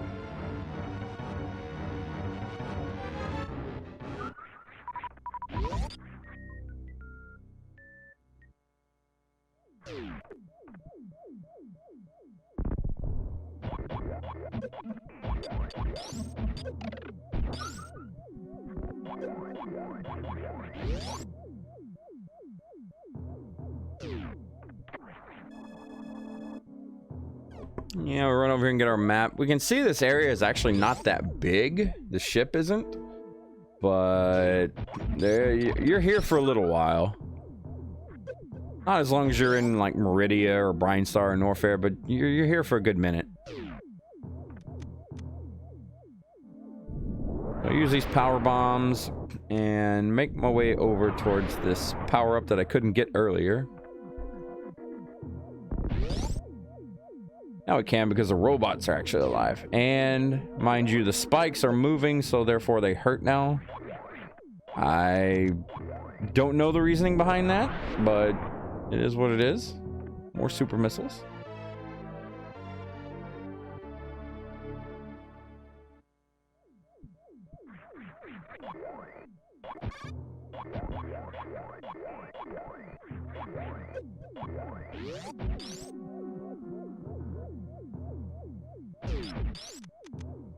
And just be sure on your first playthrough through here, if this is your first time playing, check around a bit. I'll actually count them.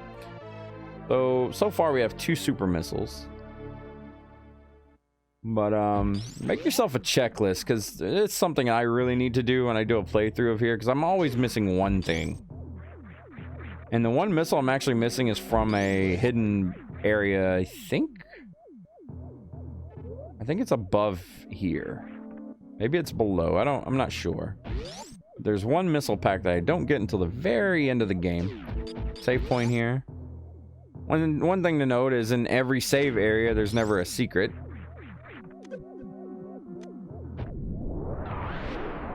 You never have to waste time in save areas.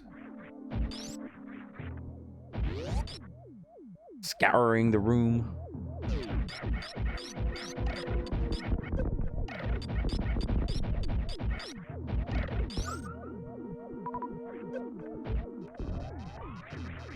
In this area, you gotta blow up every creature to unlock the door. I was trying to hit him with a speed boost, but didn't quite work. One more of these little buggers. Them gone, both of the doors open. You want to go to the one on the right first. And then, of course, since you zoned, all the creatures will be back and you have to defeat them all again, but such is life. So in here, whole lot of shooting. Those little yellow beams actually look like they're gonna hit you when they shoot them at you, but if you just run straight, you'll go right through them. Or they'll go right over you, rather. These things are pretty annoying. Gotta shoot them and push them down into the spikes, all for a missile.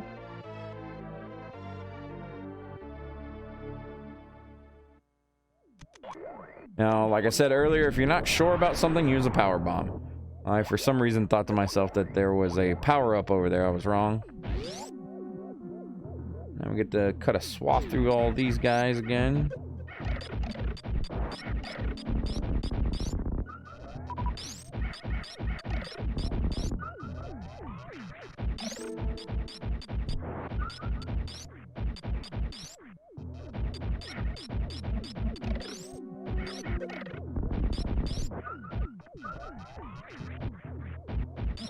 Always wondered what that was on the monitor in the background there. Never knew. And here we're gonna get some power-ups. I actually make another mess up here. So this is a multiple screw-up area of getting items. I get this one fairly quick. The one that's up top. There's a missile upgrade up here in the rocks. Right there above us. I was just trying to find my bearings and find this little flyer here. You can actually freeze these guys if you need to do so. Right there, that hidden little sucker. He has been a bane of my existence for a few times. A few playthroughs. But right here, I actually make a big mess up. So I'm like, okay, what's here? There's actually a super missile block right there you have to shoot. You can get this missile. Then you need to climb back up through that region. Don't do the thing that I just do right here. I even check it. I'm like, huh, where are these blocks at? I don't know why I decided to go to the right when I destroyed this. I had a lapse of judgment, obviously. You're supposed to go straight back up, not down. You go down, and a big oof. You get to go through all this again.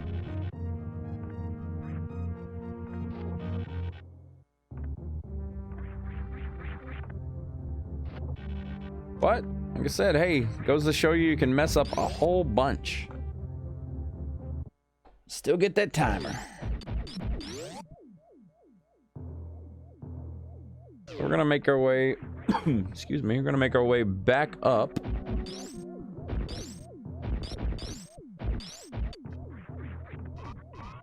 Do the same things again. Thank goodness this is, I think, the last area we make a major screw up in as far as time goes. Considering we have to kill everything, I do make my way right first here.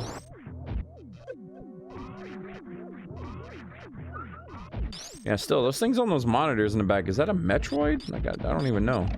Kinda looks like a Metroid. Guess we'll never know.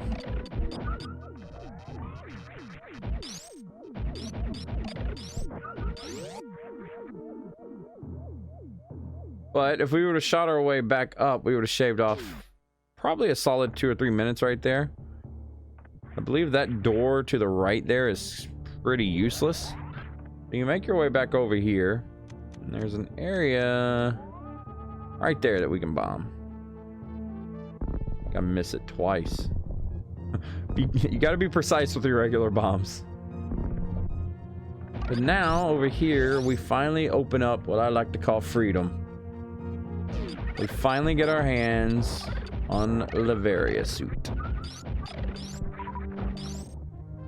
Kind of a tricky, freaky little area at first because you see a lot of spikes, there's a lot of stuff in here. You're like, wait a minute, what's going on here? And then you finally come up on a Chozo and you're just like, huh, okay.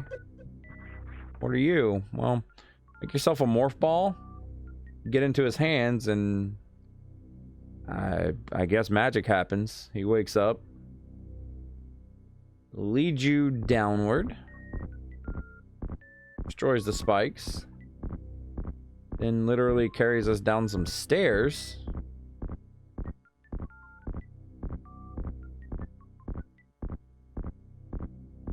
And to the left is the gravity suit, but we don't want to go there just yet. Use a power bomb here, blow up everything. You can go over here, use another power bomb.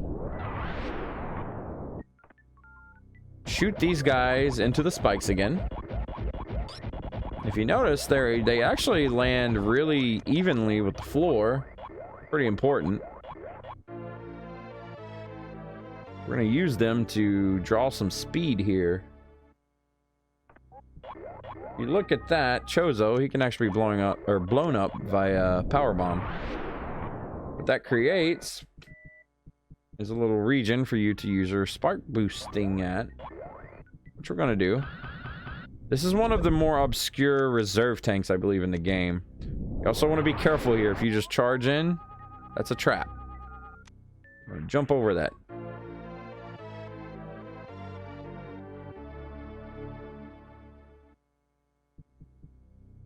You're gonna drop down, see some spikes to greet. And you're just gonna speed on through. Now we get our beautiful purple suit. In my opinion, coolest Samus sprite. Varia and the gravity suit are the coolest Samus sprites in this game. I guess they're two of three, but I love that shade of purple though. It looks really good. With this, we can traverse the water freely. And if you go... This is actually right before you go into the ship. There's actually a region here. I use a power bomb because I kept missing. With a missile in it. That's another missile. I know I said I was going to count how many missiles were here. Whoops, I forgot. But we got 1, 2, 3... I think there's 5... I think there's 5 regular missiles. Ooh, I left a pink block again, or a blue block. Nope, no I don't. I go back. Thank goodness. There we go. I believe there's a grand total of 2 super missiles and like 5 regular missiles. I could be wrong. You may want to look up a guide just to get a correct count there.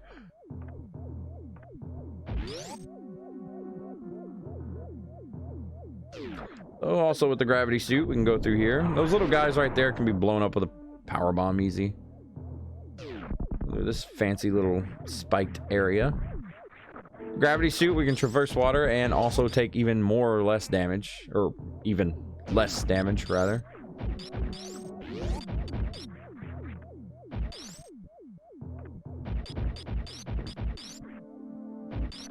So at the very top right here, we come to a red door and a more important power up. Oops, made a fall.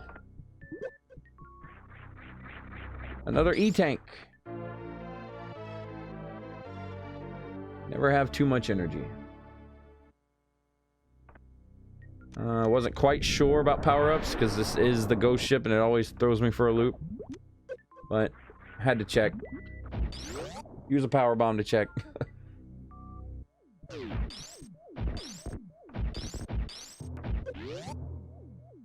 But now we're gonna make our way towards the right. You go back outside. And in this direction, we run into our new found glorious area. Getting all the blue off the mini-map again. Meridia. Pretty cool area. I mean, there's actually there's two different zones, I feel like, to every zone, right? So there's an upper Brine Star, lower Brine Star, an upper Norfair, lower Norfair, and kind of an upper Meridia and a lower Meridia, even though geographically speaking, there's not a northern and a lower Meridia, I don't think. It's kind of all kind of a big mix, but you'll notice the difference in music. Here, there's no power-ups. I just kind of use power bombs as a way to clear things and make my way through. Those little creatures there that you just seen, those, they actually favor dropping power bombs, I believe, over most power-ups. Yeah. But I do kind of look around because this place looks prime for a power-up, right? So you're like, wait a minute. Of course, if this is your first playthrough and you don't know, I mean, you're going to be checking everywhere, but there's nothing there. Don't worry about it.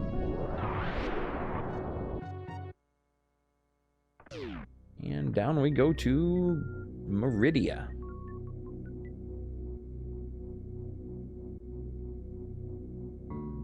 I hate the music here.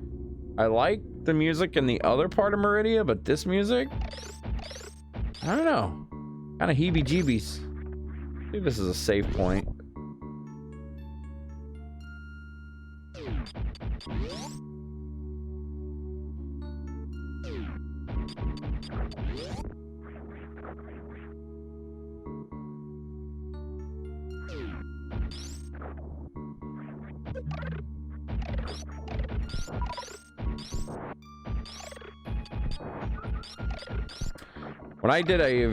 When I did my very first playthrough of this game as a child, Meridia confused the heck out of me.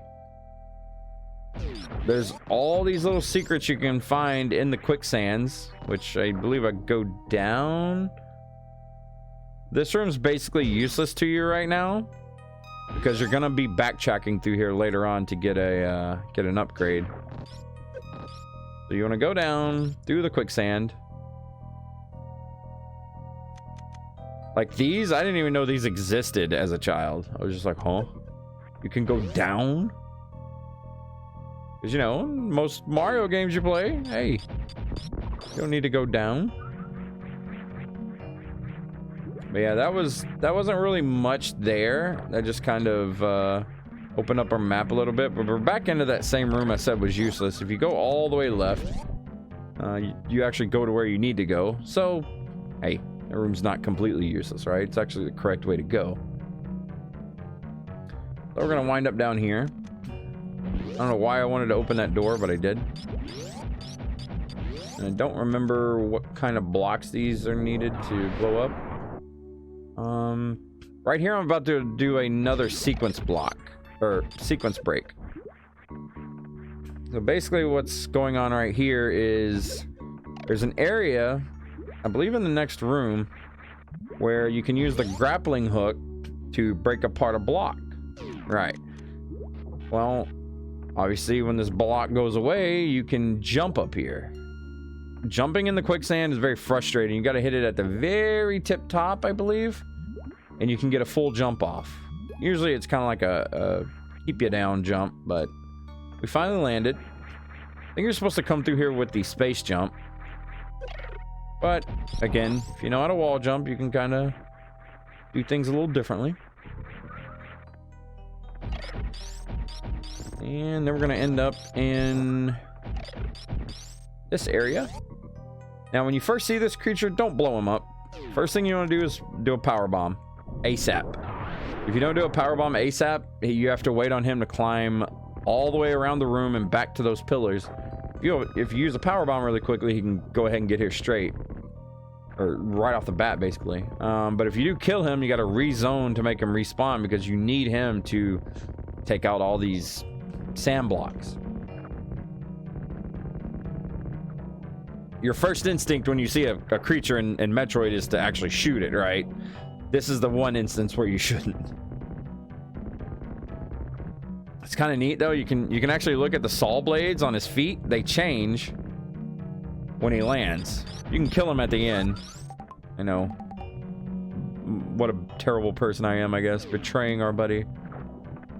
But in here, you're gonna wind yourself down here, and there's another power-up. Spring ball. There's not very many instances where you got to use spring ball.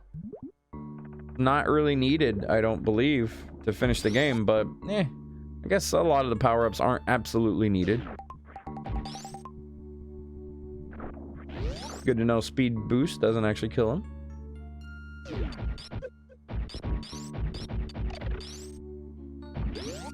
Alright, then we're gonna make our way left. Go through another fun part of the game. Honestly, Meridia isn't one of the... Meridia really isn't a very long area, but there's one part that you have to traverse multiple times. Well, 2 times, in fact. 3 times, actually. It really does rack up the time. And I haven't actually watched a video guide or a playthrough that does anything differently than what I do. I think you legitimately have to go through this area 3 times to get all 100% power-ups. That's a little hole right there. If you get stuck in the sand, you can go down and up under instead of making that jump. Just something extra that they added to the game. There's actually a hidden hole here that you can go down. And that doorway is actually a tip of what you need to do. You see how it looked like a busted capsule? That's a hint for what's coming up next. And this, for some reason, this next part where you got to use a power bomb, when I was a kid, it did not dawn on me for a long time.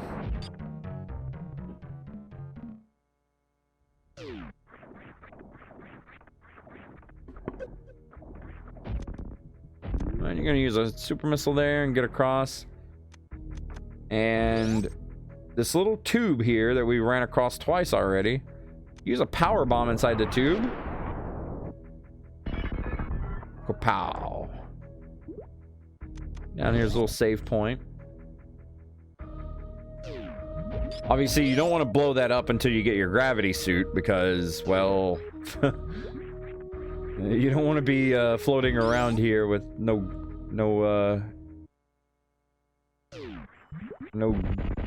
good traction. So this part right here is actually kind of frustrating to do until you really get the hang of it. So you want to clear out all these monsters here, and this is for a missile power up, I believe. You can get your spark. You want to open that door first, actually. You want to get your spark, and you're going to notice the point where I shoot up at. You see that little coral on the ground? The second one, that's your marker to shoot yourself straight up. So this is actually one of the more complicated ones to get, but I'm going to go back down and showcase that little piece of seaweed right there. That thing That's your marker to shoot straight up. With the spark boost thing. Spark boost power up, or power. That will take you multiple tries unless you get lucky on the first one, I guess. But when I was learning that, I was like, how? What? This doesn't make any sense to me. But eventually it clicked. We see a super missile right there. We need to take note of that super missile because we're going to come back around and get there.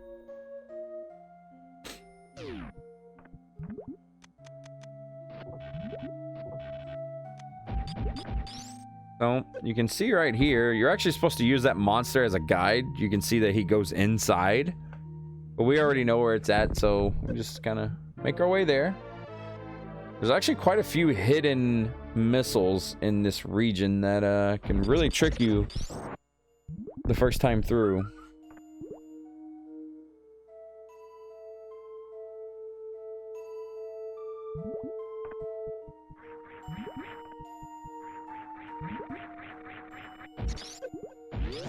Gotta make our way down here. I believe the power-up I go for next is around some creatures. Some turtles. As you can see, these guys, you can actually kill them, but you gotta do a charge up. And you actually have to hit them twice with your screw attack light. You can go through these walls here to get around. But there's one specific wall, which is down the gap that I didn't go down. So, yet another mess up there. And climb up here, go down the second corridor here, and you'll see a red guy, red space pirate, and on the other side, there you go, found a little secret here. Now in this room, you see a bunch of baby turtles, and you see a mama turtle. Mama turtle mad. Mama turtle hurts. I'll showcase them in just a second. I'm going to use a power bomb to actually find... There's a... Well, there it is. There's a missile hiding on this side of the room. Very easy missile to miss. Down here, there's a bunch of baby turtles. I think I actually attempt to get this E-tank. Oh, I guess I get it anyway. You gotta kind of like line yourself up to the very top and let go. This is kind of an annoying one to get. You gotta be very peculiar with your movements there. But, got another E-tank, full life again. This is Mama Turtle. So if you shoot the babies, she wakes up, starts spinning. She'll actually spin towards you, but you're supposed to use her to basically go all the way up. Or not all the way up, but up close enough to where you can grapple that thing. That's how you're supposed to do it, but wall jumping can make your life easy. If it is your first time playing through this wonderful game, I definitely recommend looking up a wall jumping guide if you don't know how to do it already. Basically, you jump towards a wall, you go the other direction, and you hit jump. Samus kind of has a weird look about her. Like you can see it's almost like she's like hanging onto the wall for a second. And in that time, you're going to basically just jump and go the other direction. But yeah, wall jump is a technique that you really need to hit up. I believe right here, I go just check out this room. I think there's power-ups up here. Not 100% sure now that I think about it. Yeah, there is. There's some hidden areas here. Oh, right here, it's like, well, what's happening here? Huh. Well, use that. You get to see where you gotta go next. Well, for power-ups, that is. Oh, no, I lied. This is actually back to Brine Star. This is where we first came for our power bombs. My mistake.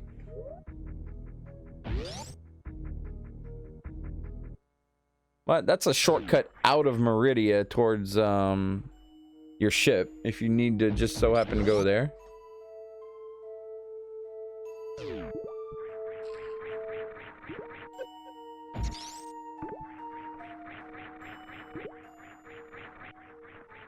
Making my way back up, explore the blue region there. attempt to make an easy jump there. These little guys, these little mini Fantoon looking things, you can actually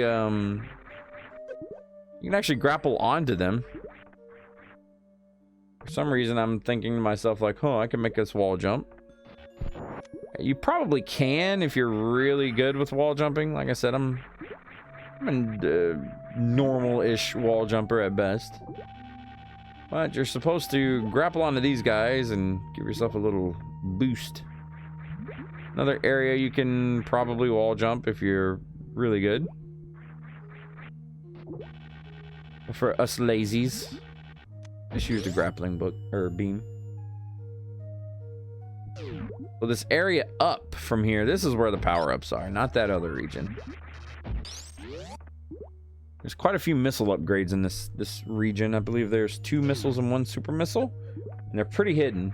To that room to the right, where that little spiky guy was in the floor, that's actually a hidden room, but we're gonna backtrack and get to it. Right here, you go left, and it looks like it's an ending, right? Well, no, it's actually a hidden room. I believe you're supposed to freeze one of those and kind of jump up, but again, no wall jumping. Ta-da!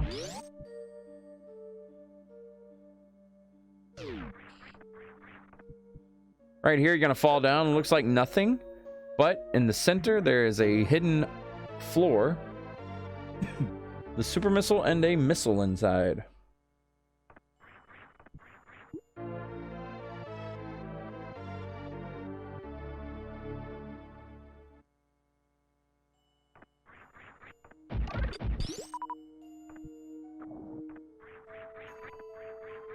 Yeah, we're just gonna backtrack our way back to where we came from, knocking out the blue on the map that I see, I think.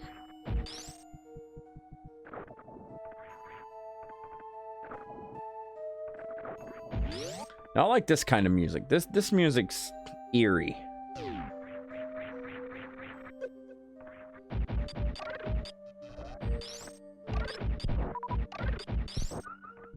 So I'm thinking to myself, okay, that power-up was there. This one's here, right? No.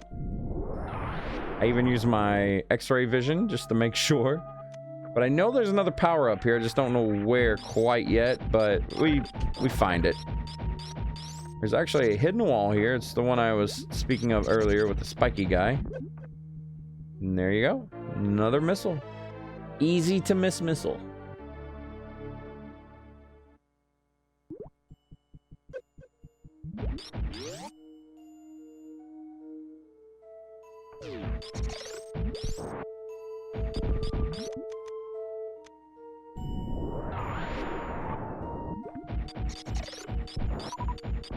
Make our way through here, and this part, this is probably my most hated part of the entire game. There's a save point right here, but the next part I'm going to do after the save point, I believe you literally have to traverse this region multiple times. Like there's quicksand under here, and there's power-ups at each one of these quicksands. There's one on this quicksand spot, and then there's one on this one. And I believe the only way to do it is to go here, traverse all the way back around, and go down the other one. And you can screw up to where you have to do this an extra time if you get sucked into this too deep. The quicksand right there I just jumped off of. Right here, spring ball is pretty handy. So I basically pop spring ball and hold down the jump button so it consistently bounces me so I don't fall down through the fall blocks. There's a reserve tank here. And a missile there. Starting to rack them up.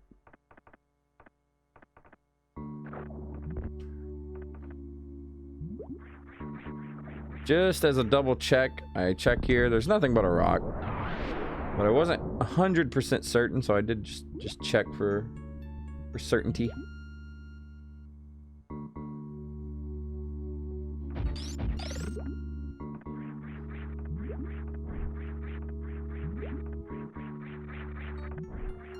Now we get to make our way all the way back around and do this again. And then, guess what? We get to make our way all the way back around and do it yet again. That's, like I said, it's probably my most hated part of this game. Getting those power-ups, man. Make you work for it.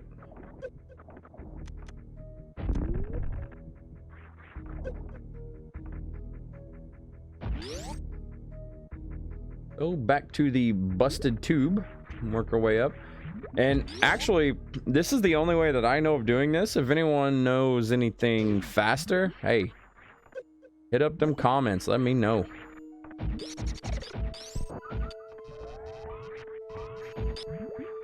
But this is the only area of collecting power-ups that feels really out of place. Everything else, it seems like you can kind of do all together. This one, you literally got to go separate.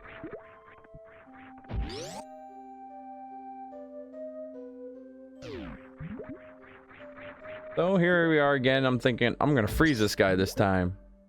I'll make my way up doing that. Nah. Not quite.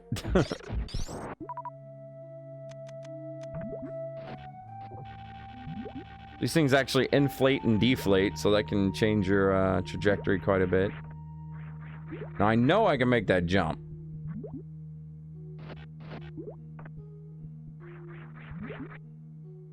In fact, seeing Samus like actually do that wall cling animation makes me really think I can do that jump. But do we? No. I'm just ready to get this part over with.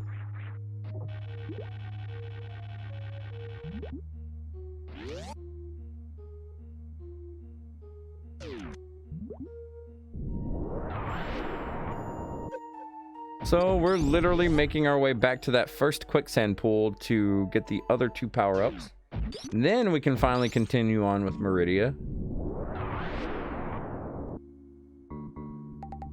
Oh, back down here.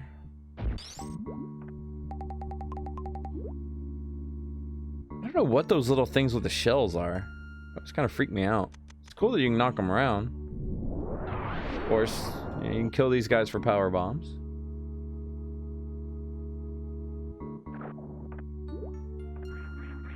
So, in the other area, we found a missile and a reserve tank. In this area, we're going to find a missile and, I believe, a power bomb? Not quite certain on that.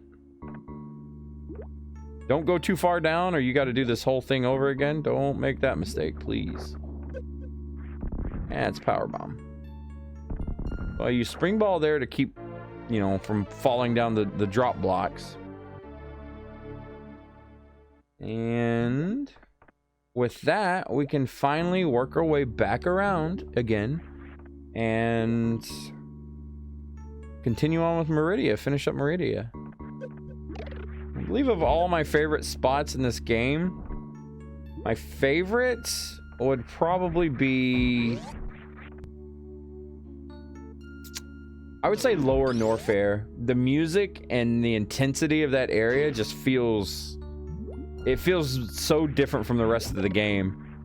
Like it feels like something epic is going on, right? Like Lower Norfair is super cool. Meridia is really mysterious. Brine Star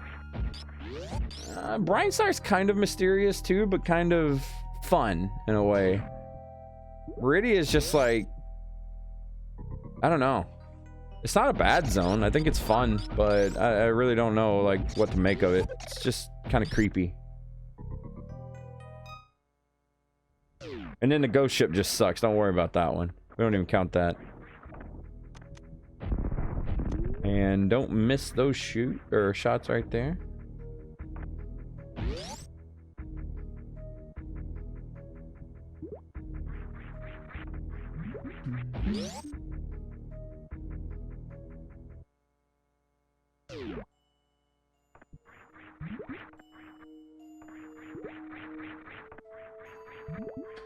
Always wondered what the background was here.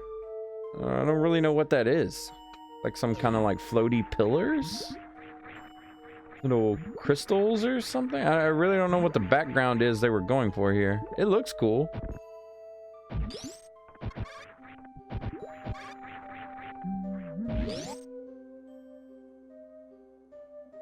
Always find myself humming this theme. For a second there, I thought I was going to freeze that guy again and try that jump, but I'm just like, yeah, I'm over it at this point. Like, okay. Get me to the boss. Something else to note right there with your grappling swings. Sometimes with certain momentums of your grappling hook, you'll actually go to where you'll get to a apex, basically, where you can't go to the right anymore. You want to give yourself enough of a swing, not backwards, like I was about to do. I suck with the grappling beam. It's fun. You can go in circles all day long. See that little apex right there where I couldn't make any more of a jump? Or any more momentum to the right, rather.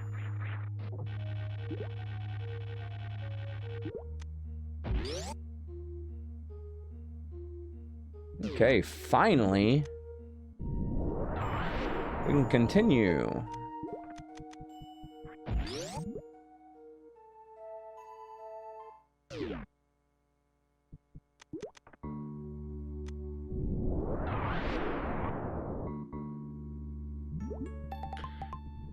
So, we're gonna get a spark right here and go up. There's a missile here. And there's also a super missile to the right of it.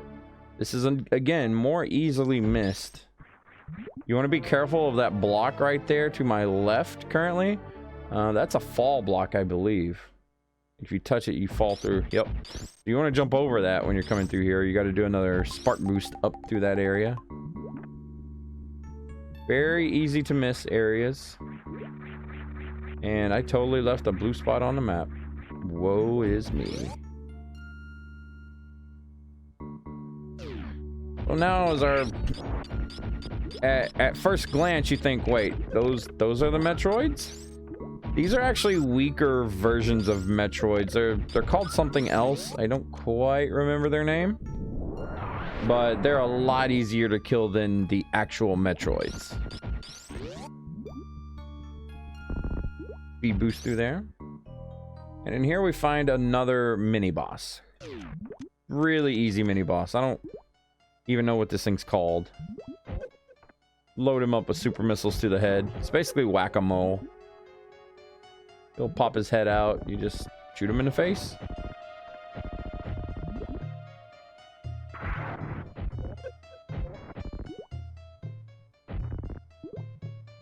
Obviously, when he gets fast, I don't know how that shot missed, but I'll take it.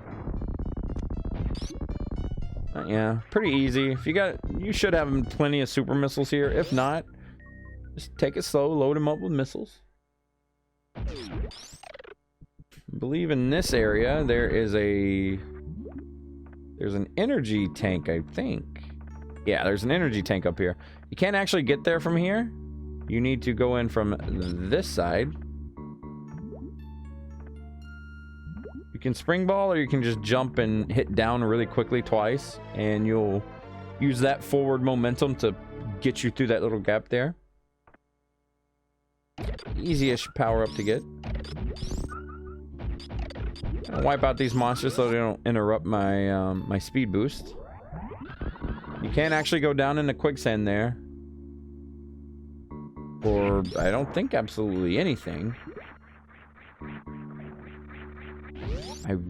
That's another thing that creeped me out about Meridia. I don't know what that white goopy stuff is at the top. Like, what is that? It's just weird.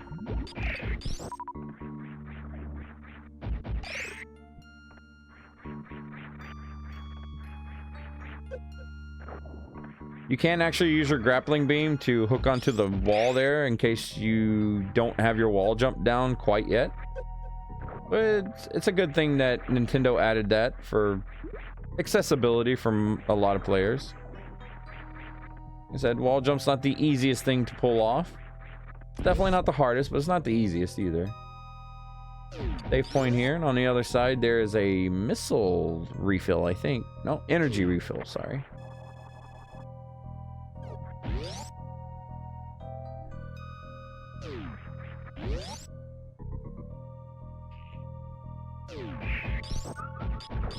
So we're gonna make our way down here. As you can see, that little mini Metroid, whatever you want to call it, got on us. Right here, you definitely notice something. So we know that there's holes there, but if you look at the spikes, they're actually not, like, working. Which means something's up in this room. As a kid, this actually threw me off. But yes, there is a missile on the opposite side as well.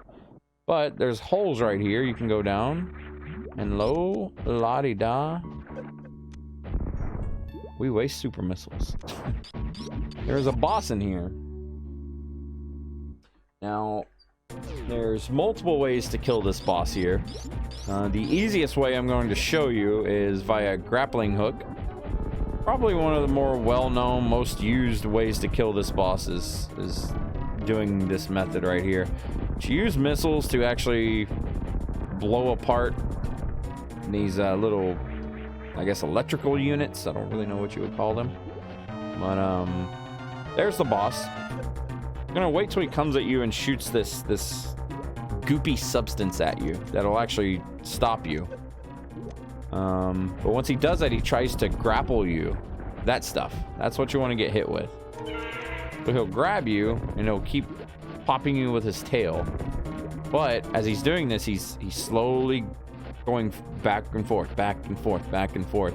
Eventually, you can hook on, you can latch on to one of these electrical outlet things, and make sure you have enough health, roughly a full E-tank. And yeah, you fry him. He's literally the easiest boss. I think he's even easier than Kraid. But yeah, that's how you do that boss. I actually don't know the name of that boss, to be honest with you. But our just rewards for finishing him: the glorious space jump.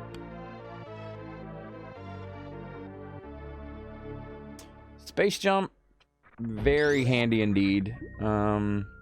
Basically, it just allows you to continuously jump. You have to hit jump again, kind of not at the full apex of your original flipping jump. Like every time I flip, I look like this now, right? But as you start to sink, you hit jump again, and you're able to jump again. If you wait too long, you actually can't jump yet again. It's a very easy pattern to pick up on. You just gotta... It's one of those things you have to use first, and you'll eventually get the hang of it, right? It still throws me off sometimes. Like right there, I messed up and didn't have my jump. But once you get the hang of it, it's a very simple thing to use. Right here, I think I missed another power-up, but I actually didn't. I believe this area right here is the missile power-up. And I think you can only get here via spring ball. You need a spring ball because you got to jump on these things and keep jumping. If you don't keep jumping, they just push you right off.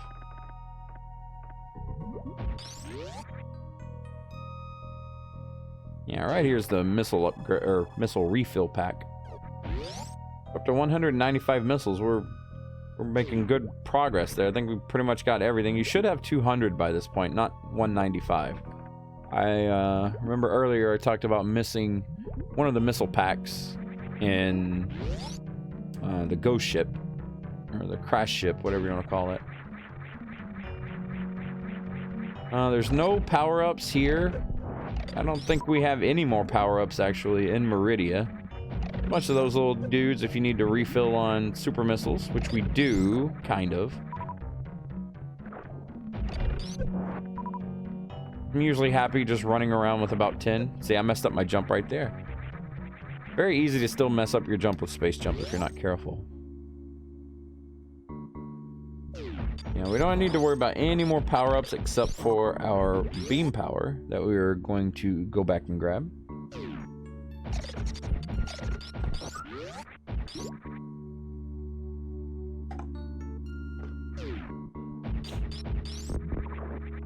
So now we're actually back to where we came to originally, where I said the room was useless. That's where we currently are now. But once you beat the boss of Meridia, there's a door that opens up right here. It's a gray door that begins to flash, be able to be opened. And up here, I'm just gonna keep on trucking upwards.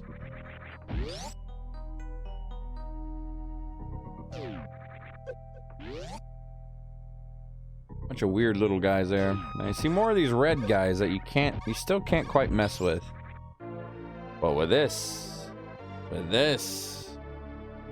here we go. Now we have the plasma beam. Now, funny note, you actually do have to destroy all these guys to have the door reopen for you, so we're going around killing all of them, but you cannot have the spacer beam and the plasma beam active at the same time. You can only have one or the other. I don't know why. That's part of it. Plasma with wave goes through enemies like hot butter, or hot knife through butter. Ugh. Hot butter, huh? But yeah, plasma's pretty awesome. Now we just need to make our way, basically, well, with the plasma beam. Now it's, well, with the plasma beam and also with our gravity suit, it's time to make our way back down towards Norfair. There's one room I didn't show you guys earlier because you can't really do anything there until you get the gravity suit. We're gonna make our way there now.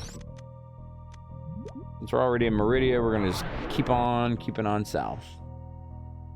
Go back to our lovely rooms, but this time we have we had space jump. It makes these areas really trivial to go through. Just kind of space jump around.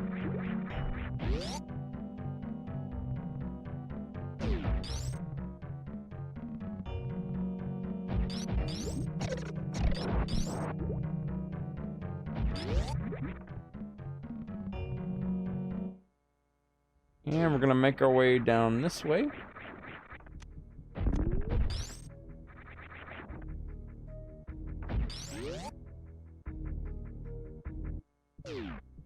And down to Upper Norfair.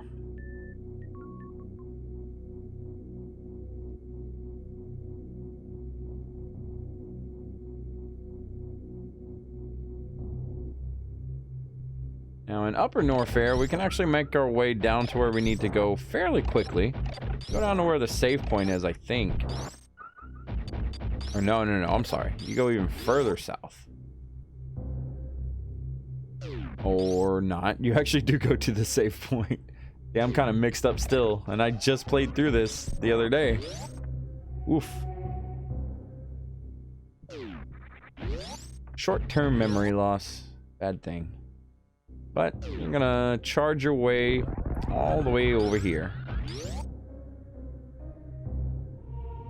And I don't believe we need to drop to the right. Yeah, there's nothing actually there, so. But here there is. And also, I think I used this part to restock a little bit. Anytime you feel like maybe you need to restock, just use these guys. These guys you can actually crouch at the edge here and get the power up and not even have to move. I think I wind up doing it right here. Instead of doing this whole jumping and shooting motion, you actually get right on the edge where the monsters won't hit you. Well, I think I do it.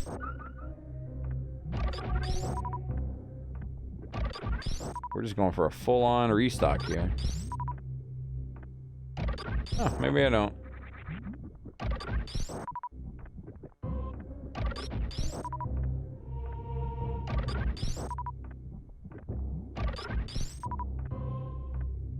I think right here I was actually trying to get a count of how many super missiles and power bombs I have. I do know super missiles and power bombs you need to have a grand total of 50 and 50, I believe. And we'll see at the end of this playthrough.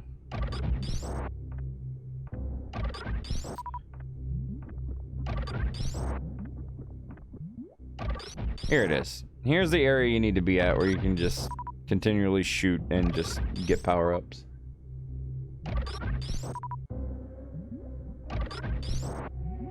Yep, they're not dropping anything. Oh, wait.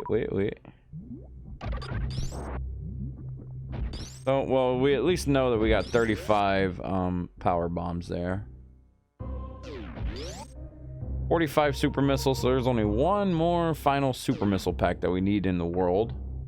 We will find it.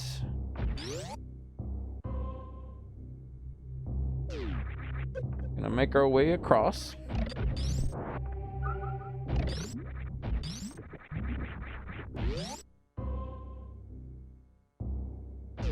And right here where these little blue guys are. If you keep dropping down, you eventually get to a region where you have to pop a power bomb. And if you come here early on, you literally can do nothing. Like, this is all you can do. You can climb over here. You can get to this mouth, but that's it. No power-ups, no nothing here. Once you get the gravity suit, you can actually come here, go through the lava, and, well, with the space jump as well, you can also make your way all the way up. I think there is a glitch that you can use to actually get here a lot quicker.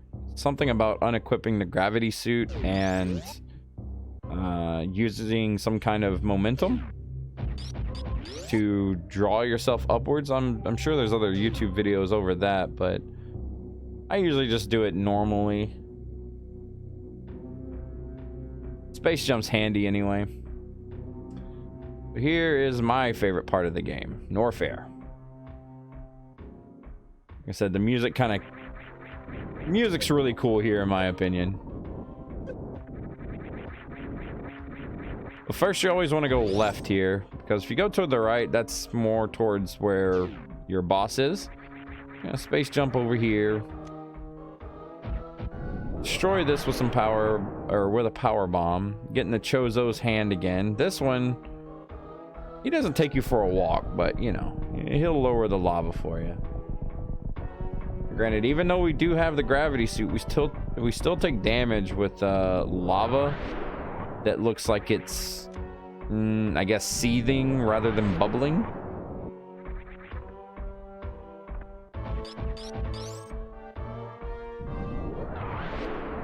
We keep using power bombs here.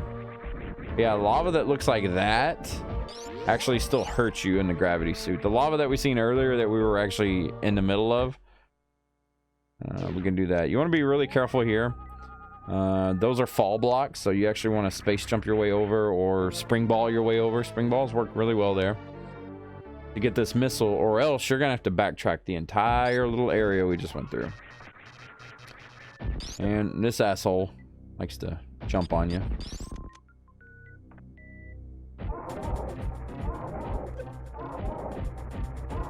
I usually just load him up with super missiles. He'll catch your super missiles and throw them back at you, but you should have plenty of super missiles just to load him up right here.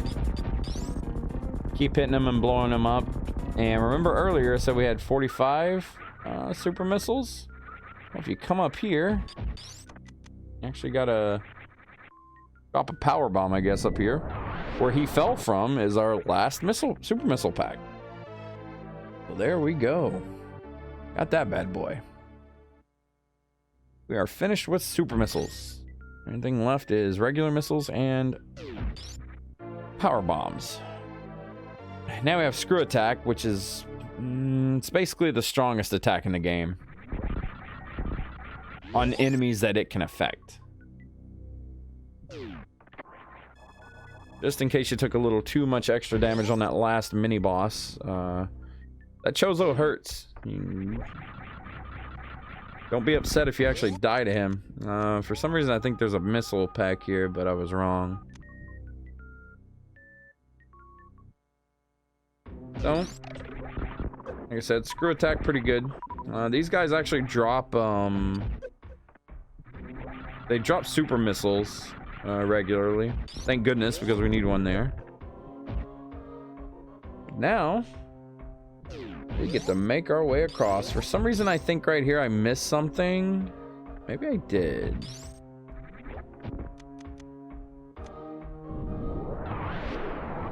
I'm not quite sure. But then I think to myself, wait, no, I don't think I did, because you actually make a loop here. You're gonna traverse this with a screw attack.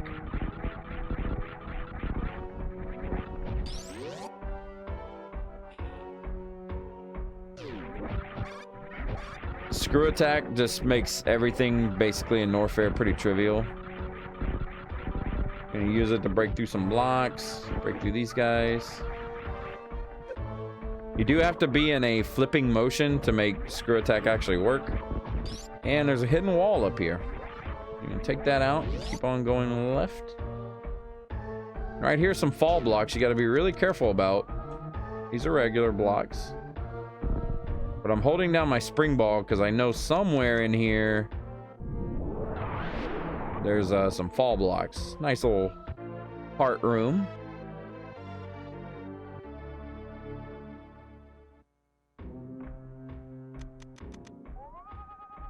Still not quite certain about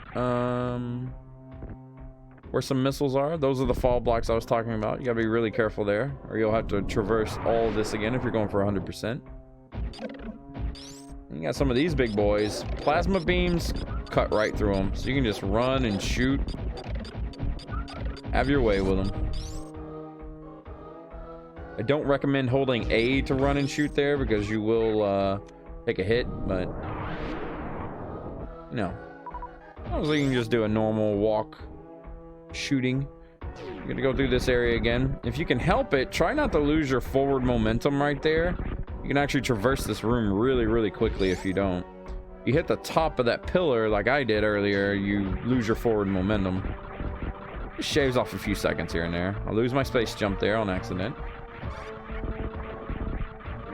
Also, a side note, just in case you were wondering, if you use screw attack, and you know, you look like this, and maybe you're curious, like I was as a kid, well, what if I take off space jump? Will I still look like that with screw attack? Well, the answer is yes, you just won't be able to continually jump up. I thought Samus would just, like, do a regular flip and be glowy and all lightning-y, or whatever you want to call it. But such is not the case. Right here, I peek into this room, and I don't think I go through it just yet. This is actually our escape from Norfair. I do go down here, though. It's probably a good idea to go down here, particularly on your first playthrough, because there is an E-tank here, and Ridley can get you. Ridley's not actually a pushover. He's got a lot of health.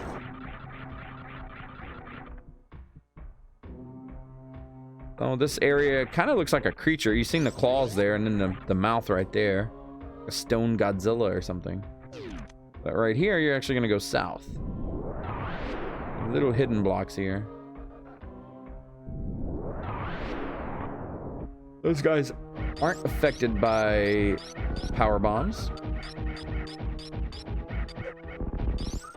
They actually take quite a bit of damage to kill, but as we see pretty soon, I think on the way back up, screw attack kills them in one hit, so always use screw attack on those guys. Another save point.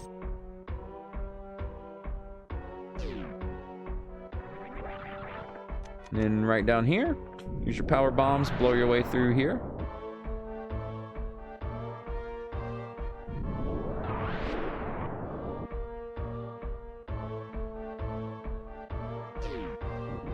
And you can actually use a power bomb here, or you can just do a fast ball to make your way through there. Or these guys, screw attack makes short work of them. You don't want to stop at that Chozo with the hole beneath them. You want to keep looking to the left for some power bombs. I don't exactly know our number on power bombs. I believe we're about at 40. We're at 40 or 45, I think. You're going to make your way down a little bit more.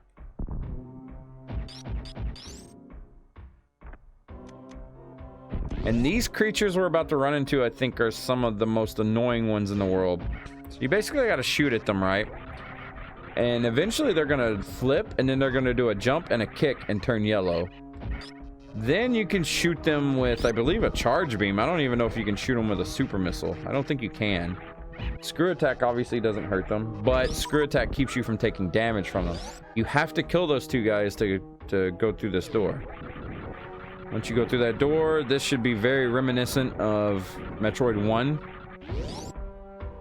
You know you're getting close to something when you see a room like that purple. Of course, when you see these eyes, everyone knows what that means. And we got a giant pit.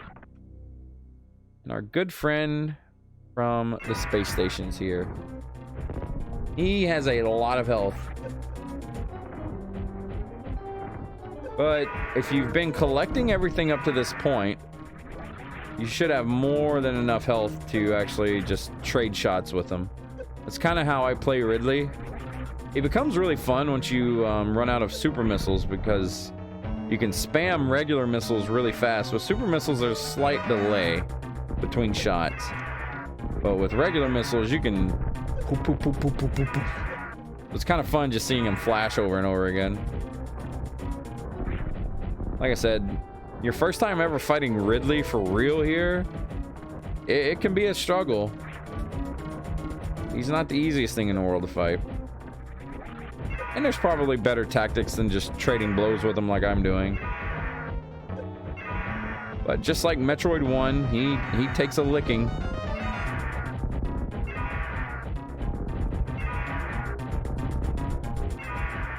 But he also dies a very gruesome death. Now we know where Mecha Ridley comes from, because he actually basically disintegrates. We come in this room to see, well, baby Metroid gone, but there is a hidden E-Tank. Another very easy one to miss, but if you ever did play Metroid 1, they did the same gimmick in that one. Bring you to an empty looking room and it's like, what's here? Oh, hidden E-Tank.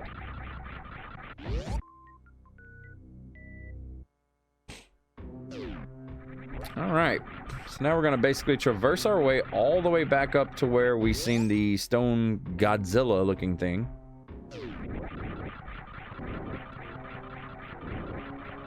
Got to make your way all the way to the right, all the way up, right some more. You don't actually have to kill these guys on the way back.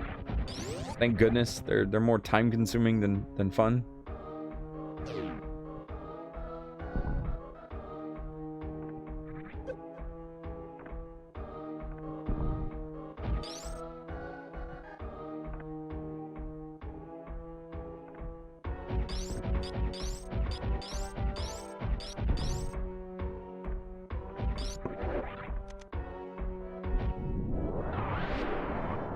Again, just use screw attack to kind of get through these guys a little bit quicker.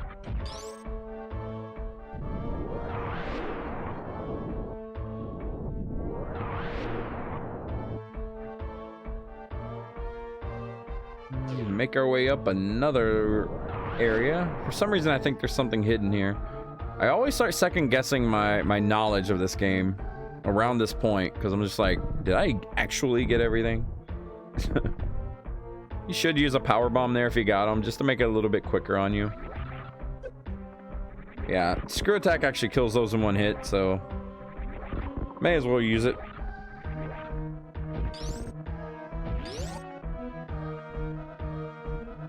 So, remember earlier how I was telling you guys that there are some areas that don't get shown by the X-ray vision? This is one of them. That's actually a hidden wall. That one's tricked me multiple times before. So right now I'm just kind of going through finishing up the last of the missiles here.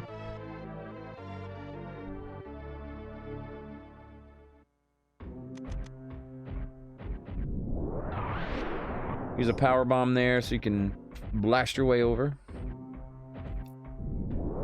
Then I use another power bomb because I don't know which way to go here.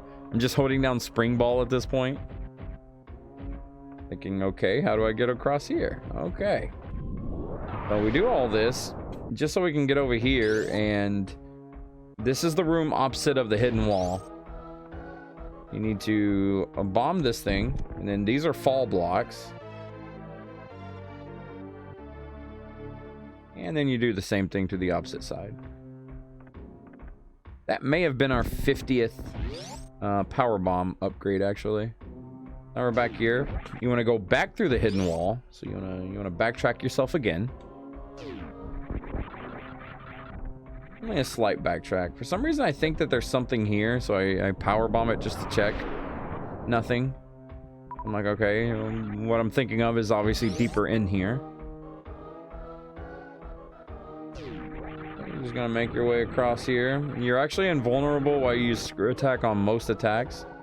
Now, I do know that there's something here. I just don't know where it's at. It's here somewhere. There it is. That one's actually a really hidden missile pack. And if you played this correctly, that should be, I believe, your last missile pack.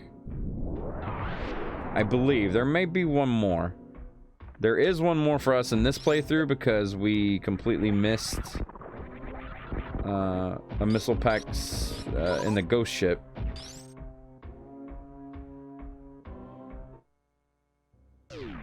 But now the music's changed. Back to Upper Norfair, and we're about to find out where this leads us. You look at your mini-map, should be kind of thinking, oh yeah, this is where the missile pack upgrade, or missile pack, wave beam actually is. So, with this, my goal is, my thought process right now is, okay, I know of one power-up that I'm missing, and that is the one in... well, it's basically at the very start of the game. You remember the areas that look like regular Metroid, or Metroid 1? There's that area there where you need the gravity suit to, traverse that water and get on those hidden blocks. There's something there. It may be a missile pack. I'm not certain. But I do know I'm missing that power-up. Maybe missing some more, but that's what's going through my brain right now. I'm like, I gotta get that thing. And then I do a check. If you're ever curious about what you're needing, go back to your ship and just refill, and you can kind of do an inventory check for yourself.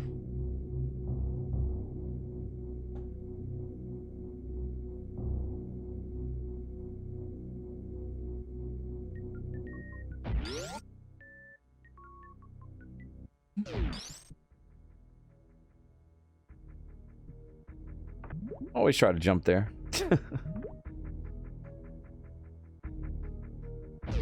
I'm just gonna make my way up to that that one area that has the tube with the missile pack that we got way earlier before Kraid.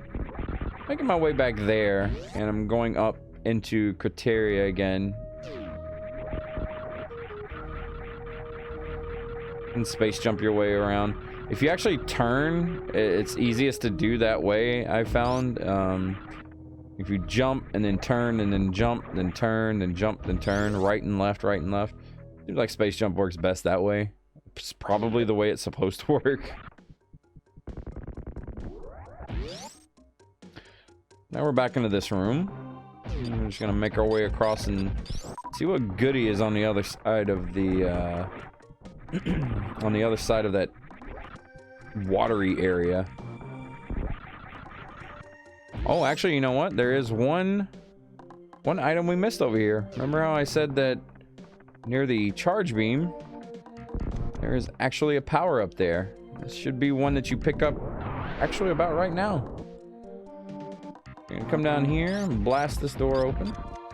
And if you come here any other time without the gravity suit, you can't really pull off what you need to do, because you need to actually speed your way through here with the speed booster. You can't get that momentum if you don't have the gravity suit. So destroy all the enemies in your way here, and then get yourself a running start, and boom, E-Tank, the last E-Tank of the game. All right. Just double checking to make sure there's nothing hidden. Run back through here.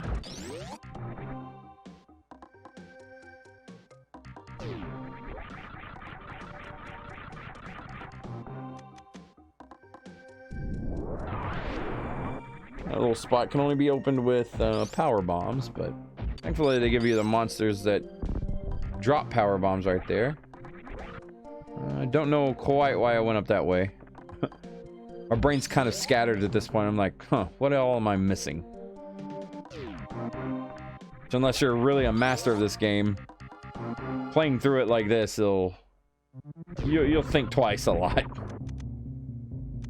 Use a power bomb here. And another power bomb. Always use this power bomb closer to the wall so that doesn't happen to you. Just shaves off a few seconds.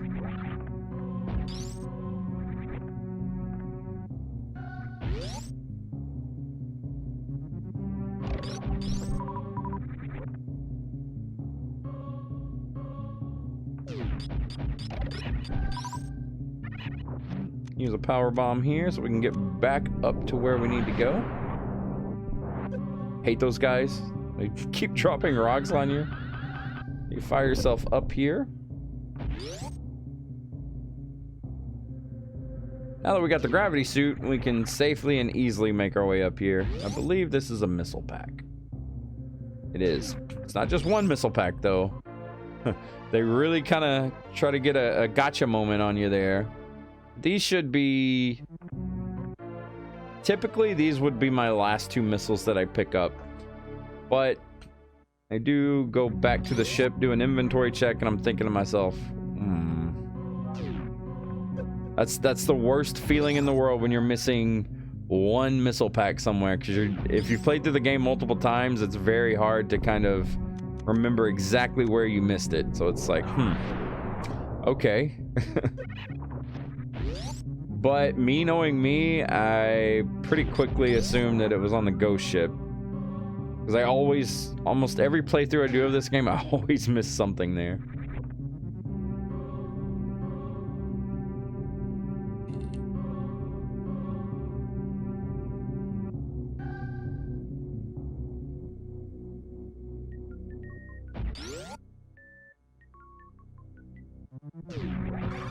So any little thing that you're missing through here. Honestly, if you've waited on the other power-up too, we do have the plasma beam now, so we can actually nail it. That one hidden power-up right here. I do use the wall jump just to kind of go up this a little bit quicker. I've seen people actually climb this hole really quickly, and then you see me missing my wall jumps like crazy there. But with wall jump, you can actually traverse this really, really fast. Instead of jumping from platform to platform to platform.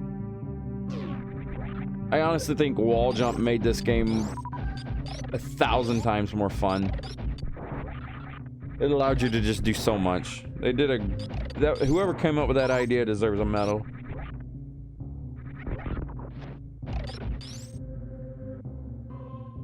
Mega Man X kind of did it too, but not to the extent Super Metroid did. Right now we're doing an inventory check. So, the max you should have on all of your items is 230 missiles, 50 super missiles, and 50 power bombs. And obviously 2 rows of hearts, this isn't Zelda, but 2 rows of energy tanks, and also 4 reserve tanks. So right now, I'm doing my inventory check. I'm like, okay, I'm missing a missile pack somewhere around here. I don't quite know exactly where it's at, but I'm looking on my map and I'm like, where could this possibly be? And it just kind of dawns on me for a little bit where it's just like, okay, I'm obviously missing something somewhere. I think it's in the ghost ship. I don't know. I think I actually go for a bathroom break here as well. I tried to do this in one sitting, and I drank too much water or something, but sitting there staring at my map, just curious, wondering, seeing the blue parts on the map that still bother me, but I'm just like, I gotta finish this playthrough in time. Happens to the best of us, man.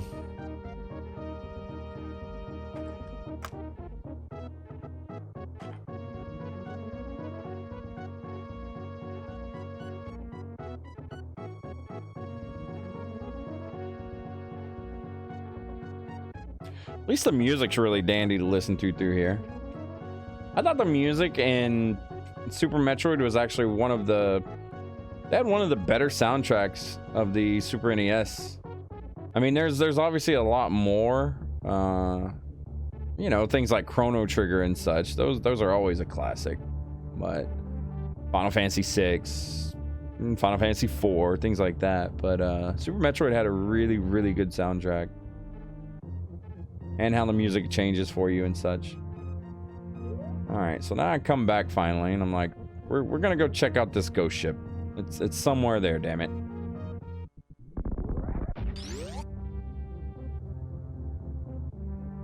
Now, if I actually didn't find that missile on the ghost ship here, I have a pretty good idea of where I needed to check, but if I didn't find that here, I would have probably messed up and not made the time for this playthrough. The good thing is, though, once you have space jump in your gravity suit and screw attack, you can pretty much traverse the entirety of the planet pretty quickly. But I had a pretty good idea that it was one of these little hidden blocks right around here. Check my map again. Like, okay. Right here. Up one. Right here. Or not. Maybe it's over here. You can see how I'm just like completely lost. I'm like, wait a minute. There is one here, right? Check my map again. Kind of poke around. I see all that blue. That blue is actually unimportant right there. That's above, I believe, the gravity suit spike room. But it is actually down. Not at this door. Right here. And you can actually see that the block is a little beat up too right there. But as I make my way across, I have a sigh of relief as I see the final missile pack that is needed. For 100% playthrough or collection rate. Now it's a race against time. I don't remember the exact time I had for this playthrough, but it was good enough to get, you know, Bikini Samus. It's kind of a weird little, or I guess you could call it Zero Suit Samus. I don't know what you want to call it, but we always called it Bikini Samus back in '94, right? We didn't know any better. Zero Suit Samus wasn't actually a thing. But, yeah, if you actually speed through the game fast enough, you get to see her with her clothes off. Or her power armor off, not her clothes, sorry. Which back then, I guess, was a giant reward. I don't know, it was just kind of something neat to do.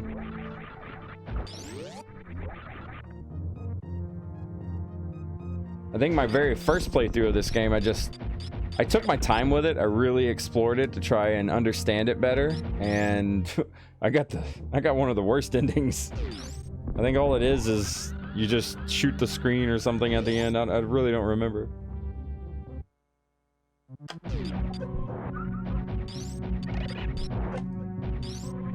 So now that we have everything and we know that we have everything, we're making our way towards the final part of the game. The story so far, outside of the very beginning of the game, has been very loose. Like, they don't really explain much to you outside of, well, they don't explain anything through text, and that's kind of a good thing. It adds to the mystery, right? This area you actually need to come through on your first playthrough just to see. Usually people come through here and they see this and they're like, what in the world is this? Like, what is this statue? And for me, I seen Kraid and Ridley and was like, okay, I know these two. Who are these? What are these other two gems? But every time you kill a boss, a main boss, Ridley, Phantoon, Kraid, etc., the Meridia boss, their gem disappears and they turn gray. And when you destroy all of them, they open up a path to the final area. Obviously, your first time playing through this game and seeing this statue, you're like, what? What is that? But kind of adds to the mystery of the game as well. You had the same thing in Metroid 1. There was two statues. You had to destroy Ridley and Kraid in that game. Now we're down to good old terrain.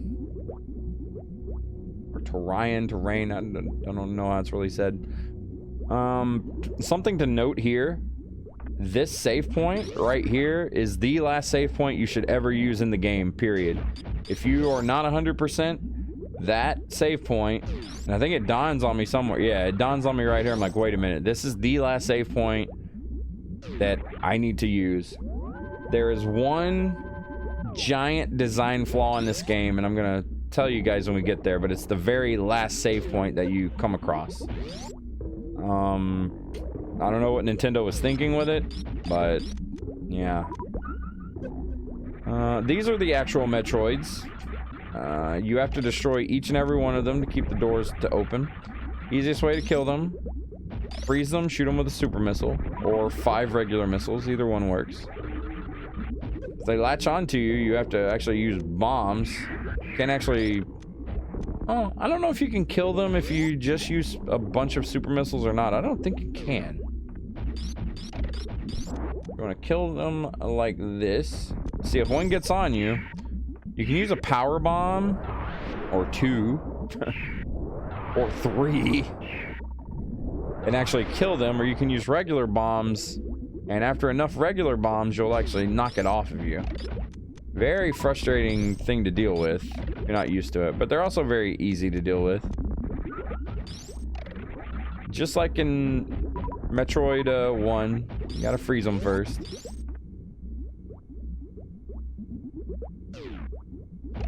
Oh, just making our way downtown. This guy used regular bombs, yeah. You basically gotta bomb bounce yourself and you'll eventually knock it off of you. Eventually. Sometimes it's a little frustrating to deal with. Like that one. He kept latching on to me. A lot. So destroy these guys. Go through the door here. You're gonna see a big boy here. Super missile him down. Takes 5. Music's a little bit different.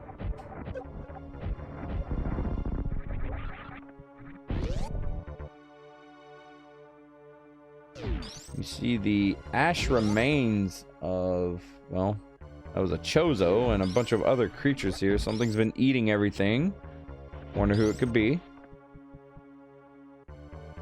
This game actually does a really great job of really telling a story without words. So, we see a giant Metroid. There's only one thing that could be. Your first time actually playing through this and seeing this, you're thinking, oh god, what do I do? You're actually spamming your bombs, everything. Like, you're trying to get out of here. Literally brings you down to 1 health, but all your reserve tanks are still full. And it leaves you alone. Leaving you alone because, well, it's the larva. The larva Metroid thinks you're its mama. It does leave you with 1 health, like a jerk, but, you know. Always go left here. There's an energy refill station. And a missile repack.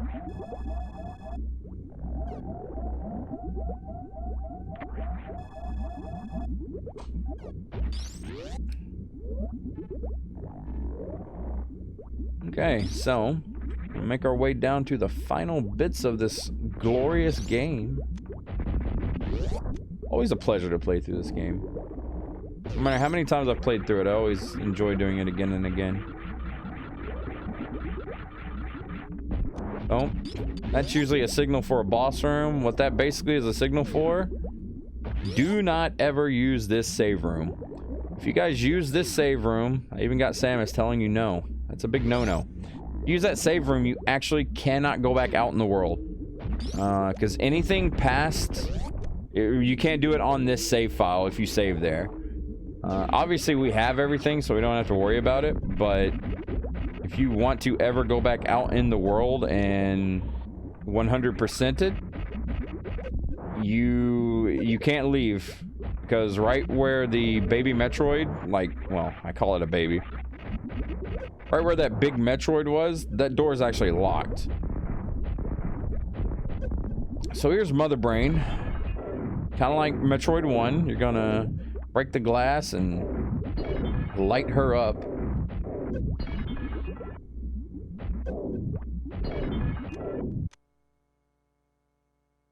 So, like Metroid 1, you kill her. You can actually still take damage here. Well, yeah, you take quite a bit. It takes 30 damage a hit. One more for good measure. She's actually a pretty easy fight. You just basically gotta stay down here and load her up and jump, basically. Really easy fight, though. You're gonna take a few hits here and there. It's okay. I usually just load her up with regular missiles. If you ever run out of missiles, you can always use a charge beam. You can charge up and shoot them in case you mess up and run out of ammo. Easy to do.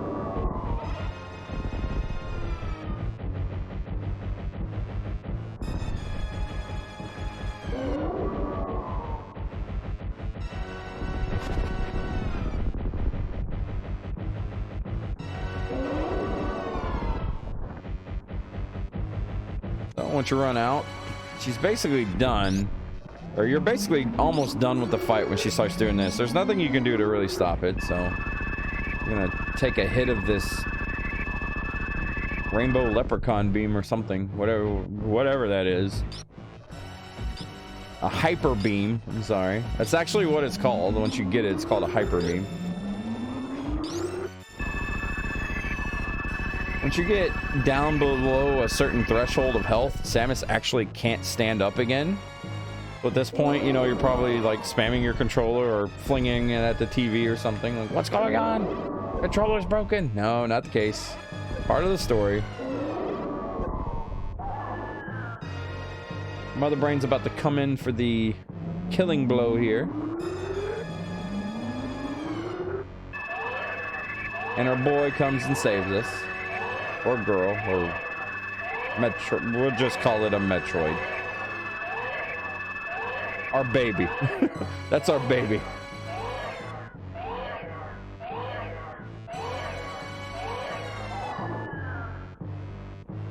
It basically sits Mother Brain down. Sucks her dry. She's... Well, if she's like anything else in this game that we've seen, it turns to ash, right? But as we can see, Mother Brain has another trick up her sleeve. She starts breathing as the baby Metroid's giving us health.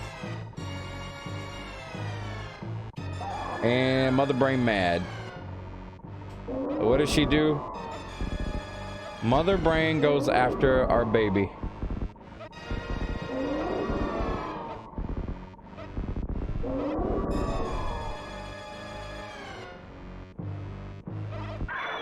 And kills it.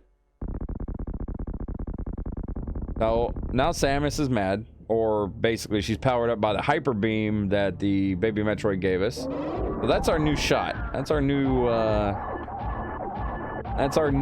weapon here. It's the hyper beam. So we, as you can tell, with each shot, blast their face all the way back. Pretty fun little moment, especially like, you know, it's the last boss, and you're like, oh man, you were getting beat up, and then suddenly you just get to totally explode on it. It's a good feeling. So, with Mother Brain's body destroyed and now her head, well, rots away, Mother Brain's a goner. And as with every Metroid, it wouldn't be complete without a time limit to get you out of here. Use your hyper beam. Get through those little things there, those pillars trying to hold you back.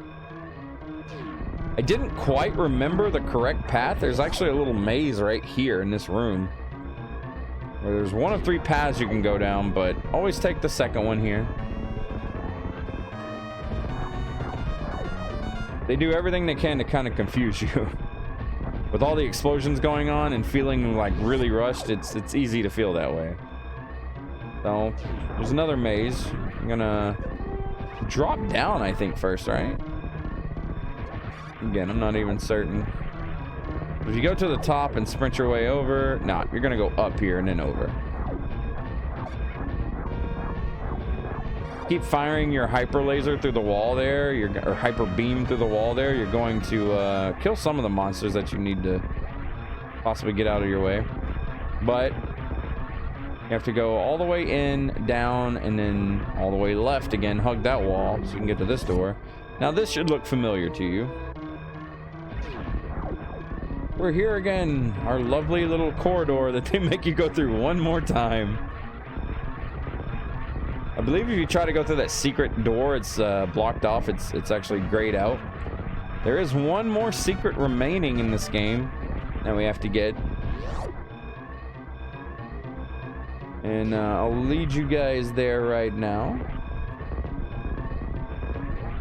If you actually, during all this time, if you go back to where you got your very second power-up, the bomb power-up, the store's open for some reason. So it's kind of like, huh, what's going on here? If you got the time, go check it. All your little buddies are trapped in here. Your little goat friends and your emu. Well, you shoot the wall, and this little guy needs to get out of here before he burns. But that actually, doing that little favor for those guys will change the ending slightly. But you always want to save the animal friends, right? Come on. Made it out. Ample time. They give you a good amount of time to make some mistakes here. If you do make a mistake, you're good to go. I just wanted to check the name of the beam. It's actually Hyper Beam. I was just curious about it. And that is that, friends.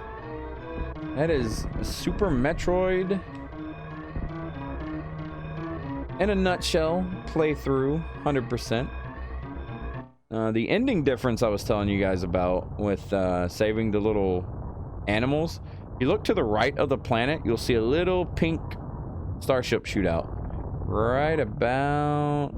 Oh, it's after the explosion, but it just lets you know they got away okay. Should be right here-ish. But if you don't save them, you don't get to see them escape. And there it goes. The little guys made it.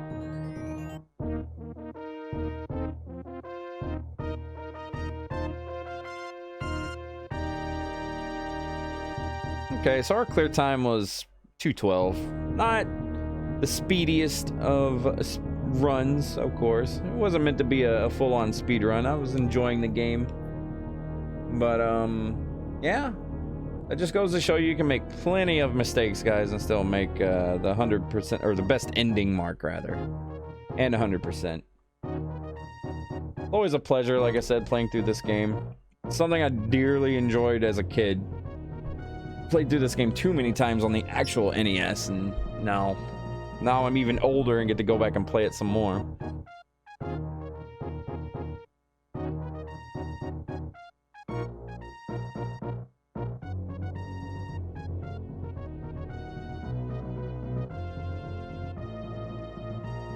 Even the music at the end's pretty epic.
Rip Gunpei Yokoi, the godfather of the Metroid and Kid Icarus.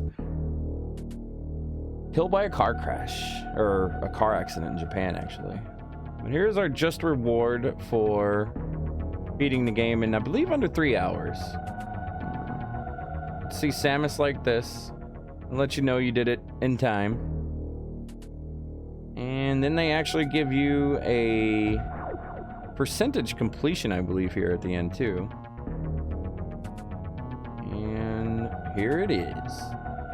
There it is, guys. There is the 100% best ending run of glorious Super Metroid.